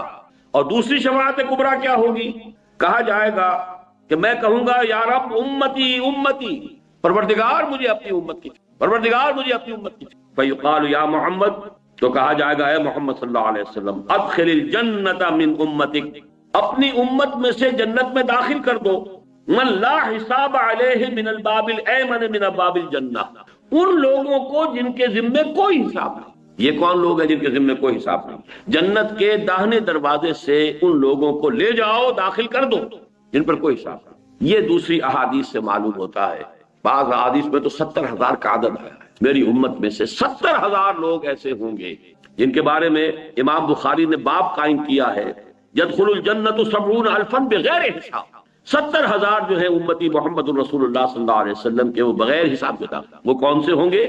وہ لوگ ہوں گے جس کے بارے میں فرمایا لا یکتبون ولا یسترقون ولا یتطیرون وعلی ربہم یتوکلون، وہ تیری امت کے لوگ اے محمد صلی اللہ علیہ وسلم جو خالص متوکل تھے اللہ کا، لہذا نہ تو وہ داغ لگواتے تھے، نہ وہ کوئی جھاڑ پھونک کرواتے تھے، نہ کوئی فال لیتے تھے۔ یہ 3 اوصاف جو لوگ اپنے معاملے کو کلیتاً اللہ کے حوالے۔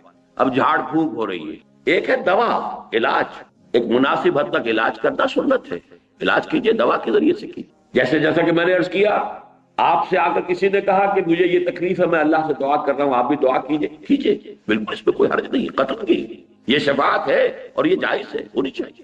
اسی طرح کسی سے آپ نے کہا مجھے پانی پلا دو، یہ بالکل ٹھیک ہے۔ جو بھی ہمارے مادی قوانین ہیں، جو عالم مادی ہے، اس کے تحت کسی سے مدد مانگ لینا، یہ قطعاً کوئی نہ کفر ہے نہ شرک ہے۔ لیکن کسی روح کو پکارنا، یا شیخ عبد القادر جیلانی میری یہ تکلیف رفع کر دے، یہ شرک ہو جائے گا۔ کسی فرشتے کو پکارنا، یا جبرائیل میری اس وقت یہ مدد کر دے، یہ شرک ہو جائے گا۔ محمد کو پکارنا، علی کو پکارنا، یا علی مدد، یہ کفر اور شرک ہو جائے گا۔ اسی طریقے سے میں نے عرض کیا کہ یہ لوگ توکل کرنے والے وہ ہیں کہ جو یہ جھاڑ پھونک نہیں کراتے، کوئی فال وغیرہ نہیں لیتے، یہ بدشگونی ہو گئی، یہ بدفالی ہے، یہ فلاں ہے، یہ چیزیں ہیں، ان تمام چیزوں سے ماورا ہو کر وہ صرف اللہ پر توکل کرے۔ جو اللہ چاہے گا وہ ہوگا، اور جو اللہ نہیں چاہے گا وہ نہیں ہوگا۔ ما شاء اللہ کان وما لم یشاء لم یکن۔ کسی جادوگر کا جادو مجھ پر اثر نہیں کر سکتا اگر اللہ نہ چاہے. یہ دوسری بات ہے کہ اگر اللہ ہی نے اپنے کلام میں نازل کر دی ہے معوذتین اور اس کو آپ ذریعہ بنائیں، یہ بالکل اللہ بات ہے. لیکن کسی کا بھی یہ تصور کر لینا کہ وہ از خود مجھے کوئی نقصان پہنچانے پر قادر ہے، یہی تو شرک اور کفر ہے. لا حول ولا قوت الا باللہ. لہذا یہ 70,000 جو ہوں گے یہ تعداد اس حدیث میں نہیں ہے اور نہ یہ وضاحت ہے، لیکن یہ کہ احادیث کو بھی جیسے قرآن مجید میں ہم ایک آیت کو دوسری آیت کے ساتھ جوڑ کر اس کا نتیجہ نکالتے ہیں. شفاعت کبریٰ محمد الرسول اللہ صلی اللہ علیہ وسلم کی، جس کا کہ عوام میں نہ معلوم کیا تصور ہو گیا ہے، از روح احادیث صحیحہ صرف یہ 2 شفاعتیں ہیں جو محمد کو حاصل ہیں صلی اللہ علیہ وسلم، جو خاص ہیں آپ کی ذات کے ساتھ. اور وہ یہ ہے کہ جب قیامت میں دیر ہو رہی ہوگی، ہیئرنگ میں سماعت شروع نہیں ہو رہی اور سختیوں میں ہوں گے اور شدائد میں ہوں گے، اس وقت آپ کی شفاعت سے حساب کتاب شروع ہو جائے. اور نمبر 2، آپ کو کہہ دیا جائے گا اپنی امت کے ان لوگوں کو لے کر فوراً ان لوگوں کو داخل کر دیجئے. ابھی یہ جو حساب کتاب ہونا ہے یہ بھی نہیں ہو، یہ سختی بھی ان کے لیے نہیں ہے. آپ کی امت کے وہ لوگ کہ جو جن پر کوئی حساب نہیں ہے، اور یہ وہ لوگ ہیں کہ جو نہ کہیں داغ لگواتے تھے. یہ بھی پرانے زمانے میں داغ لگا دینا، نشان لگا دینا، اس میں یہ کہ کچھ وہ معبودوں کا حوالہ بھی ہوتا تھا، کچھ اس سے وہ جو ہے قبائل کی شناخت بھی ہوتی تھی، مختلف تھا، اس سے بھی روکا. اور جھاڑ پھونک، اب جھاڑ پھونک کے اندر نوٹ کر لیجئے، جو چیز محمد رسول اللہ سے ثابت ہوگی وہ تو ہم کریں گے، لیکن اس سے آگے پھر جو عملیات ہمارے ہاں مشہور ہو گئی ہیں، فلاں عملیات فلاں عملیات، یہ تمام چیزیں جو ہے وہ اسی کھاتے میں آ جائیں. وہ متوکلون جن کے بارے میں فرمایا گیا ہے کہ وہ جائیں گے جنت کے اندر بغیر حساب، ان کے 3 ہیں: لا یکتبون ولا یسترقون ولا یتطیرون وعلی ربہم یتوکلون. اور وہ صرف اپنے رب پر توکل کریں گے، اپنے معاملے کو فوض امری اللہ ان اللہ بصیر بالعباد، اللہ کے حوالے کر دیں گے کہ اللہ تعالی ہی میرے تمام حالات کو جانتا ہے، دیکھ رہا ہے. سپرتم بتو مایہ خیشرا، تو دانی حساب کم ہو.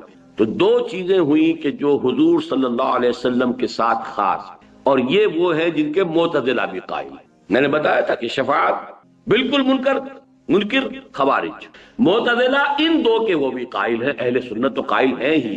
تیسری شفاعت وہ ہے کہ جس کے معتزلہ سرے سے منکر ہے اور خوارج تو ہے ہی، لیکن اہل سنت کے نزدیک وہ ثابت ہے. وہ سفارش کس کی ہے؟ اولیاء اللہ کی. اور اولیاء اللہ میں ٹاپ پر کون ہے؟ اللہ کے رسول. پھر کون ہے؟ اللہ کے نبی. پھر کون ہے؟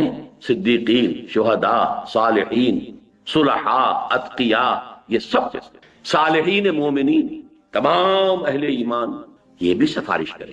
یہ سفارش کون سی ہوئی؟ اس سفارش کے لیے میں نے پہلے جو مثال دی تھی کہ جیسے آپ کہتے ہیں اللہ مجھے معاف فرما دے، کوئی اور بھی شامل کر دے اپنی بات، اللہ اس کو معاف فرما دے، بغیر اس کے کہ یہ تصور ہو کہ اللہ پر کسی کا زور ہے، بغیر اس کے کہ کوئی تصور ہو کہ اللہ کسی کی بات ماننے پر مجبور ہے، بغیر اس کے کہ کوئی یہ تصور ہو کہ یہ اللہ کا نائب ہے اس لیے مختار ہے، اختیار رکھتا ہے، بغیر اس کے کہ یہ تصور ہو کہ یہ اللہ کا ولی ہے، لاڈلا ہے، اور اللہ اس کی بات جو ہے وہ ہرگز نہیں ٹالے گا. نہیں. وَقُلِ الْحَمْدُ لِلَّهِ الَّذِي لَمْ يَتَّخِذْ وَلَدًا وَلَمْ يَكُنْ لَهُ شَرِيكٌ فِي الْمُلْكِ وَلَمْ يَكُنْ لَهُ وَلِيٌّ مِّنَ الذُّلِّ وَكَبِّرْهُ تَكْبِيرًا. اس کی تکبیر کرو، اسے بڑا کرو، ان تمام چھوٹائیوں سے اسے بلند رکھو اپنے ذہن کے اندر. یہ تمام چیزیں جو ہے یہ تمہاری ذات کے ساتھ ہیں کہ تم اپنی کسی دوست کی بات ماننے پر مجبور ہوتے ہیں. اللہ کسی کی بات ماننے پہ مجبور نہیں، معاذ اللہ. یہ شفاعت جو ہے اس کے بارے میں صرف 2 باتیں مجھے عرض کرنی ہے مزید. پہلی تو یہ کہ یہ شفاعت کفار کے لیے نہیں ہے، انبیاء کو بھی اجازت نہیں ہوئی کہ کافروں کے لیے شفاعت کریں. قرآن مجید میں صراحت سے مذکور ہے. حضرت ابراہیم کو اپنے باپ کے لیے بھی اجازت، احادیث میں موجود ہے کہ حضور فرماتے ہیں میں نے اپنی والدہ کے لیے استغفار مغفرت کی اجازت چاہیے، اللہ اجازت دے کہ میں اپنی والدہ کے لیے استغفار کر سکوں. اجازت نہیں ملی مجھے. پھر میں نے اجازت طلب کی کہ میں ان کی قبر کی زیارت کر سکوں، اس کی اجازت نہیں. احادیث صریحہ. جن کی جان کفر میں گئی ہے، جو کسی شریف شرک میں مبتلا، ان کے لیے شفاعت کوئی نہیں. نفی اس کو ذہن میں رکھیے مطلقاً. احادیث میں بعد میں آپ کو سناؤں. نمبر 2، منافقین کے لیے بھی شفاعت نہیں. منافقین تو کفار سے بڑھ کر ہیں قرآن مجید کی روح سے. ان المنافقین فی الدرک الاسفل من النار، وہ تو آگ کے سب سے نچلے درجے میں. قرآن مجید میں 2 آیتیں تو بہت ہی کلیئر ہیں اکثر جو حضرات میرے دروس میں شرکت کرتے ہیں انہیں یاد ہوگی، ازبر ہوں، سورہ منافقون میں کیا فرمایا؟ سواء علیہم استغفرت لهم ام لم تستغفر لهم لن یغفر اللہ۔ اے نبی ان کے حق میں بالکل برابر ہے، چاہے آپ استغفار کریں ان کے لیے چاہے نہ کریں، اللہ ہرگز ان کو معاف نہیں۔ اور اس سے بھی زیادہ سخت، استغفر لهم او لا تستغفر لهم ان تستغفر لهم 70 مرۃ لن یغفر اللہ۔ اے نبی آپ ان کے لیے استغفار کریں یا نہ کریں، آپ 70 مرتبہ استغفار کریں گے تبھی ہم نہیں مانیں گے، اللہ ان کو معاف نہیں۔ بتائیے اس سے زیادہ کیٹیگوریکل کوئی آیت چاہیے آپ؟ اور اس میں مزید اضافہ کر دیا حضور نے، اس کیٹیگوریکل ڈینائل کے اندر اضافہ کر دیا۔ اگر مجھے یہ معلوم ہوتا کہ 70 مرتبہ سے زیادہ استغفار کرنے پر، زیادہ مرتبہ استغفار کرنے پر میری سنوائی ہو جائے گی تو میں زیادہ کرتا۔ یعنی 70 کو یہ نہ سمجھو کہ 70 مراد ہے، ہو ہی نہیں سکتا۔ اگر مجرد 70 کی بات ہوتی تو میں 71 مرتبہ کرتا، میں 100 مرتبہ کرتا، میں 700 مرتبہ کرتا، کہ نہیں، مراد اس سے کیا ہے؟ استغفر لهم او لا تستغفر لهم ان تستغفر لهم 70 مرۃ فلن یغفر اللہ۔ اب 3 حدیثیں سن لیجئے جس سے وہ معلوم ہو جائے گا کہ کن کے لیے یہ شفاعت ہے۔ پہلی حدیث بخاری کی ہے، حضرت ابو ہریرہ سے رضی اللہ تعالی عنہ، اسعد الناس، حضور فرماتے ہیں اسعد الناس بشفاعتی یوم القیامہ من قال لا الہ الا اللہ خالصا من قلبہ۔ سب سے زیادہ خوش بخت میری شفاعت کے معاملے میں قیامت کے دن وہ ہوگا جس نے لا الہ الا اللہ کہا ہوگا خلوص سے قلب۔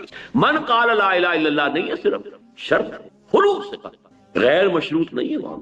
اب خلوص سے قلب کے ساتھ لا الہ الا اللہ کہنے کے مظاہر کیا ہوں گے، تقاضے کیا ہوں گے، اس کا ثبوت کیا ہوگا، اس کا عمل کیا ہوگا، اس کے شواہد کیا ہوں گے، میں اس کی تفصیل میں نہیں جا سکتا۔ اس وقت صرف آپ کو بتانا یہ مقصود ہے کہ ہے، لیکن ہے مشروع۔ اسی طرح بڑی پیاری حدیث ہے، یہ مسلم شریف کی روایت ہے حضرت ابو ہریرہ سے رضی اللہ تعالی عنہ، لکل نبی دعوت مستجابۃ، ہر نبی کے لیے اللہ نے ایک دعا ایسی رکھی کہ جو لازماً قبول ہوگی، اللہ تعالیٰ کی طرف سے خاص گرانٹ ہے ہر نبی کے لیے ایک دعا، تو جو مانگو فتعجل کل نبی دعوتہ، تو ہر نبی نے اپنی دعوت کو، اپنی دعا کو جو حق دیا گیا تھا یہ اسپیشل دعا کا، وہ استعمال کر لیا جلدی سے، یعنی اس دنیا میں استعمال کر لیا تو جلدی ہو گئی، دنیا عاجلہ ہے، کوئی نہ کوئی دعا اپنی ایسی کر لی جس سے وہ حق استعمال ہو۔ وَإِنِّ اخْتَبَأْتُ دعوتی شفاعتاً یوم القیامہ، میں نے اپنی اس دعا کو شفاعت کے طور پر قیامت کے دن کے لیے محفوظ کر لیا۔ کتنا حوصلہ افزا معاملہ ہے، کتنا امید افزا، لیکن آگے شرط آ رہی ہے، فَهِيَ نَائِلَةٌ إِن شَاءَ اللَّهُ تَعَالَى مَن مَاتَ مِنْ أُمَّتِي لَا يُشْرِكُ بِاللَّهِ شَيْئًا، وہ میری شفاعت، اور یہاں بھی انشاءاللہ وہ میری شفاعت، وہ دعا اللہ نے گرانٹ کی ہوئی ہے پہلے سے، وہ دعا جو میں نے رکھ لی ہے کہ شفاعت کے لیے استعمال کروں گا قیامت کے دن اپنی امت کے لیے، وہ انشاءاللہ میری یہ دعا اس شخص کے حق میں ثابت ہو جائے گی، مفید ہو جائے گی جو مرا ہو اس حال میں کہ اس نے اللہ کے ساتھ شرک۔ اب یہاں شرک کس کس کو کہتے ہیں؟ شرک صرف بت پرستی کا نام ہے؟ شرک صرف بتوں کو سجدہ کرنے کا نام ہے؟ یا جھنڈے کی سلامی بھی شرک ہے؟ یا قومی ترانے میں کھڑا ہونا بھی شرک ہے؟ اس کا سمجھنا ذرا باریک بات ہے۔ شرک نے ہمیشہ بھیس بدلے ہیں، ہمیشہ بھیس بدلے، ہر دور میں نئی صورت میں آیا۔ آج کا سب سے بڑا شرک انسانی حاکمیت کا شرک، ان الحکم الا للہ لا یشرک فی حکمہ احدا، نہیں ہم سب شریک ہیں، اللہ تیری حاکمیت میں شریک ہے، بلکہ تجھ سے بڑے حاکم ہے، تیرا حکم نیچے ہماری مرضی۔ تو شرک پر تو میرے پھر 6 لیکچر سنیے، کبھی ہیں 20 سال پرانے، کبھی مجھے بھی خواہش ہوتی ہے کبھی میں بھی سنوں ان کو، لیکن یہ کہ میں نے الحمدللہ کہ اس کے مختلف پہلوؤں کو واضح کیا ہے۔ شرک فی الذات، شرک فی الصفات، شرک فی الحقوق، ان 3 اعتبارات سے 6 گھنٹے کے لیکچر سے۔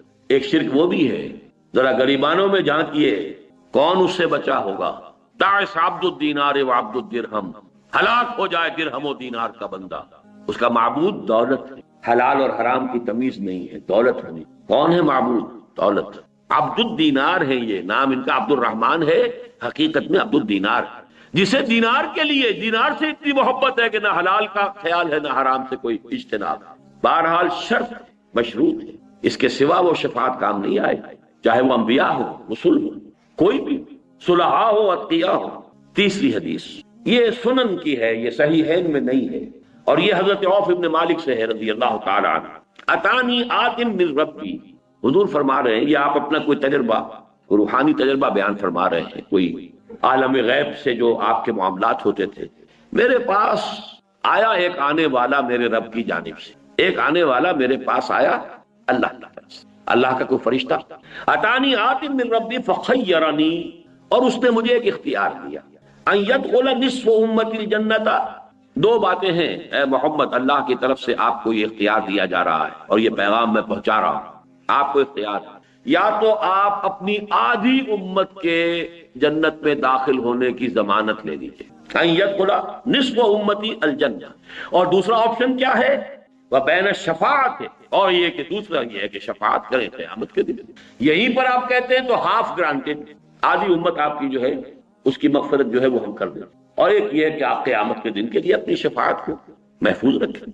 فاخترت الشفاعہ، میں نے شفاعت کو قبول کر لی، اختیار کیا، میں نے یہ آپشن قبول کیا۔ وہیا، لیکن یہ نوٹ کر لو، وہیا، اور یہ شفاعت اب ہے کس کے لیے، کس کے حق میں مفید، لمن مات ولم یشرک باللہ شیئا، اس شخص کے لیے کہ جس کی موت واقع ہوئی ہو اور اس نے اللہ کے ساتھ شرک نہ کیا۔ اب آخری نقطہ نوٹ کیجئے کہ قیامت کے دن جب یہ شفاعت ہوگی تو اس کا نقشہ کیا ہوگا اور کیوں ہوگی۔ پہلی بات تو یہ سمجھنی چاہیے، دیکھیے اس شفاعت کا صرف ایک فائدہ ہے اور ایک ہی مقصد ہے، اللہ اپنے بندوں کے قدر افزائی کے لیے، جب تمام نوع انسانی جمع ہوگی سب کے سامنے آ جائے، ہو اللہ اپنے بندوں میں سے اولیاء، صلحاء، اتقیاء، انبیاء، رسل، ان کی کیا قدر و منزلت ہے، اس کے ظہور کا ایک ذریعہ اس شفاعت کو بنا۔ لیکن شفاعت ہوگی اس کس کی، کون کرے گا، جسے اجازت ملے، کس کے لیے، جس کے لیے اجازت ہو۔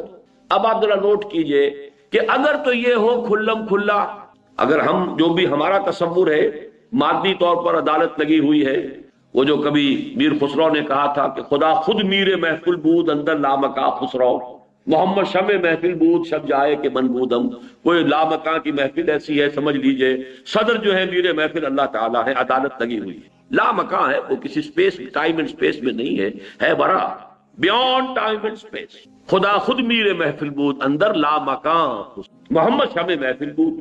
اب اس کا تصور کیجئے، خدا میر محفل ہے، عدالت لگی ہوئی ہے، مقدمات چل رہے ہیں، اگر اب آپ کہیں کہ کسی کے بارے میں ہاں اے محمد آپ کر سکتے ہیں، اس کے بارے میں شفاعت آپ کر سکتے ہیں، تو وہ مقصد تو فوت ہو گیا، پھر ان کی قدر افزائی کیا ہوئی؟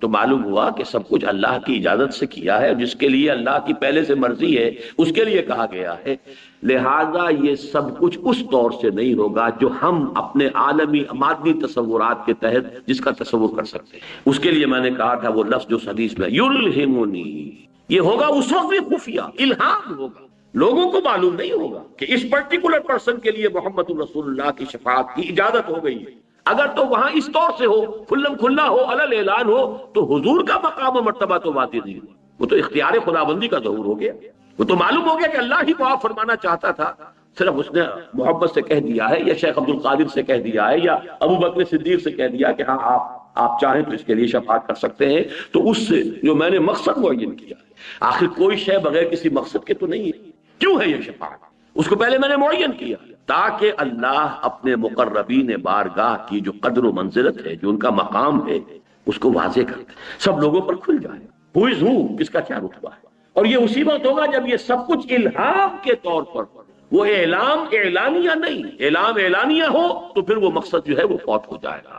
اسی لیے اس حدیث میں وَيُلْهِمُنِي، اللہ مجھے الہام فرمائے گا، اس وقت بھی جب کہ حضور جا کر سجدے میں سر رکھیں گے عرش کے سائے میں، عرش کے نیچے یا عرش کے سامنے، تو اب اگر فرض کیجئے کہ جیسے ہم تصور کریں گے کہ اللہ ڈکٹیٹ کرتا جا رہا ہے محمد اس طریقے سے میری حمد کرو، تو وہ تو بے تو کی بات ہو گئی، لفظ الہام آیا، اس وقت اللہ کی طرف سے الہام ہوگا، وہ اللہ کی شانیں، وہ اللہ کے اسماء جو آج سے پہلے کسی پر نہیں کھولے گئے تھے، وہ خزانے جو ہیں اسماء کے، وہ خزانے جو ہیں اللہ کے محامد اور محاسن کے، اس روز بطرز الہام محمد عربی صلی اللہ علیہ وسلم پر کھولے جائیں گے، تو اس وقت اللہ کی حمد اور ثنا وہ کریں گے، ایسا کہ اس حدیث میں آیا جو میں آج نہیں کر سکتا، وہ تو اسی وقت اللہ تعالیٰ کی طرف سے، جیسے کہ معاملہ آتا ہے ابلیس اور آدم کے قصے، فَتَلَقَّى آدَمُ مِن رَبِّهِ كَلِمَاتٍ فَتَابَ عَلَيْهِ، یہ الہام کے ذریعے سے کلمات حضرت آدم کو اللہ تعالیٰ نے کلمات سکھا دیے، ان کے دل میں جذبہ تھا پشیمانی تھی کہ خطا ہو گئی ہے، غلطی ہو گئی ہے، لیکن الفاظ نہیں تھے۔ فتلقى آدم من ربہ کلمات فتاب علیہ، اسی طریقے سے اللہ تعالیٰ کی طرف سے الہام ہوگا، الہام کے ذریعے سے اولیاء اللہ، صلحاء، اتقیاء، انبیاء، رسل اور سب سے بڑھ کر محمد الرسول اللہ صلی اللہ علیہ وسلم شفاعت فرمائیں گے۔ لیکن کس کے لیے فرمائیں گے؟ ایک تو قانونی شکل ہے، وہاں اس روز اللہ کی طرف سے جس کے لیے اجازت، پرمیشن گرانٹ ہو جائے، اگرچہ وہ اعلانیہ نہیں ہوگی، بطرز الہام ہوگی۔ اور ثانیاً جو حضور صلی اللہ علیہ وسلم نے ہمیں خود بتا دیا کہ وہ میری شفاعت مفید ہوگی کس کے لیے؟ من قال لا الہ الا اللہ خالصا من قلبہ، بخاری کی روایت، اس کے لیے مفید ہوگی جس نے لا الہ الا اللہ پورے خلوص قلب کے ساتھ کہا تھا۔ اور اس کے لیے ہوگی من مات ولم یشرک باللہ شیئا، جو برا ہو اس حال میں کہ اس نے اللہ کے ساتھ کسی کو شریک نہ کیا۔ یہ دو شرطیں اللہ تعالیٰ مجھے اور آپ کو پوری کرنے کی توفیق عطا فرمائے تو ہم شفاعت کے لیے پھر دو ہاتھ بھی پھیلا سکتے ہیں کہ اللہ ہمیں محمد کی شفاعت عطا فرما، ورزقنا شفاعتہ یوم القیامہ، یہ دعا کیجئے۔ لیکن یہ کہ ایک طرف محنت کیجئے امکانی، اور میں نے جو اس کے نتیجہ نکالے ہیں 3، پوری بحث کو سم اپ کر رہا ہوں۔ آج کی پوری بحث کا حاصل کیا ہے؟ پورا زور رکھو اپنی طرف سے عمل صالح اور تواصی بالحق اور تواصی بالصبر، اپنی طرف سے کوئی کمی نہیں، کوئی کوتاہی نہیں۔ فیما استطعتم، جو استطاعت ہے، فاتقوا اللہ ما استطعتم، اپنے امکان بھر۔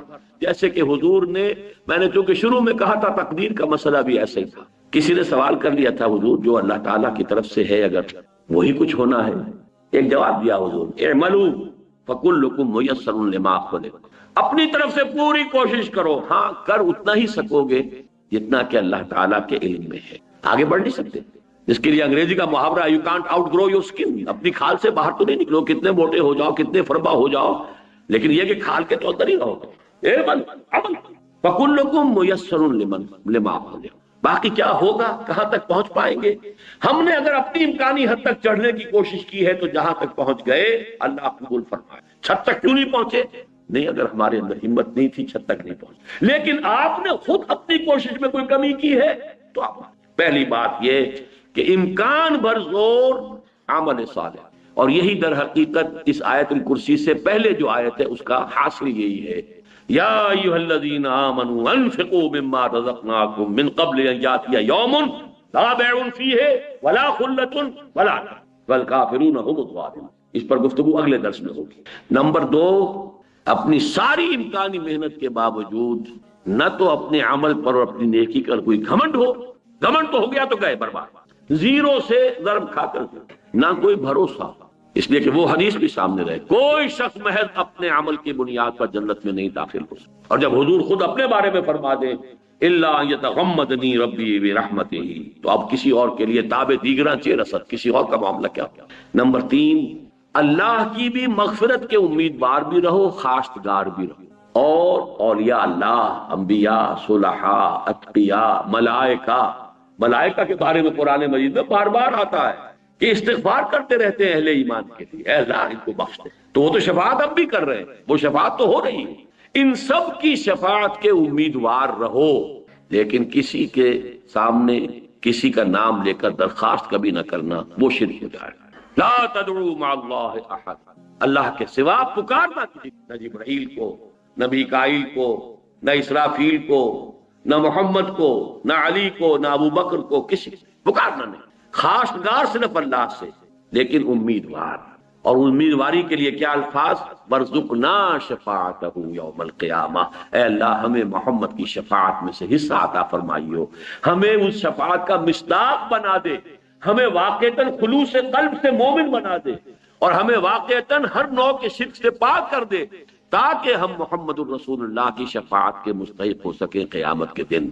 آمین یا رب العالمین۔ اقول قولی ھذا واستغفر اللہ لی ولکم ولسائر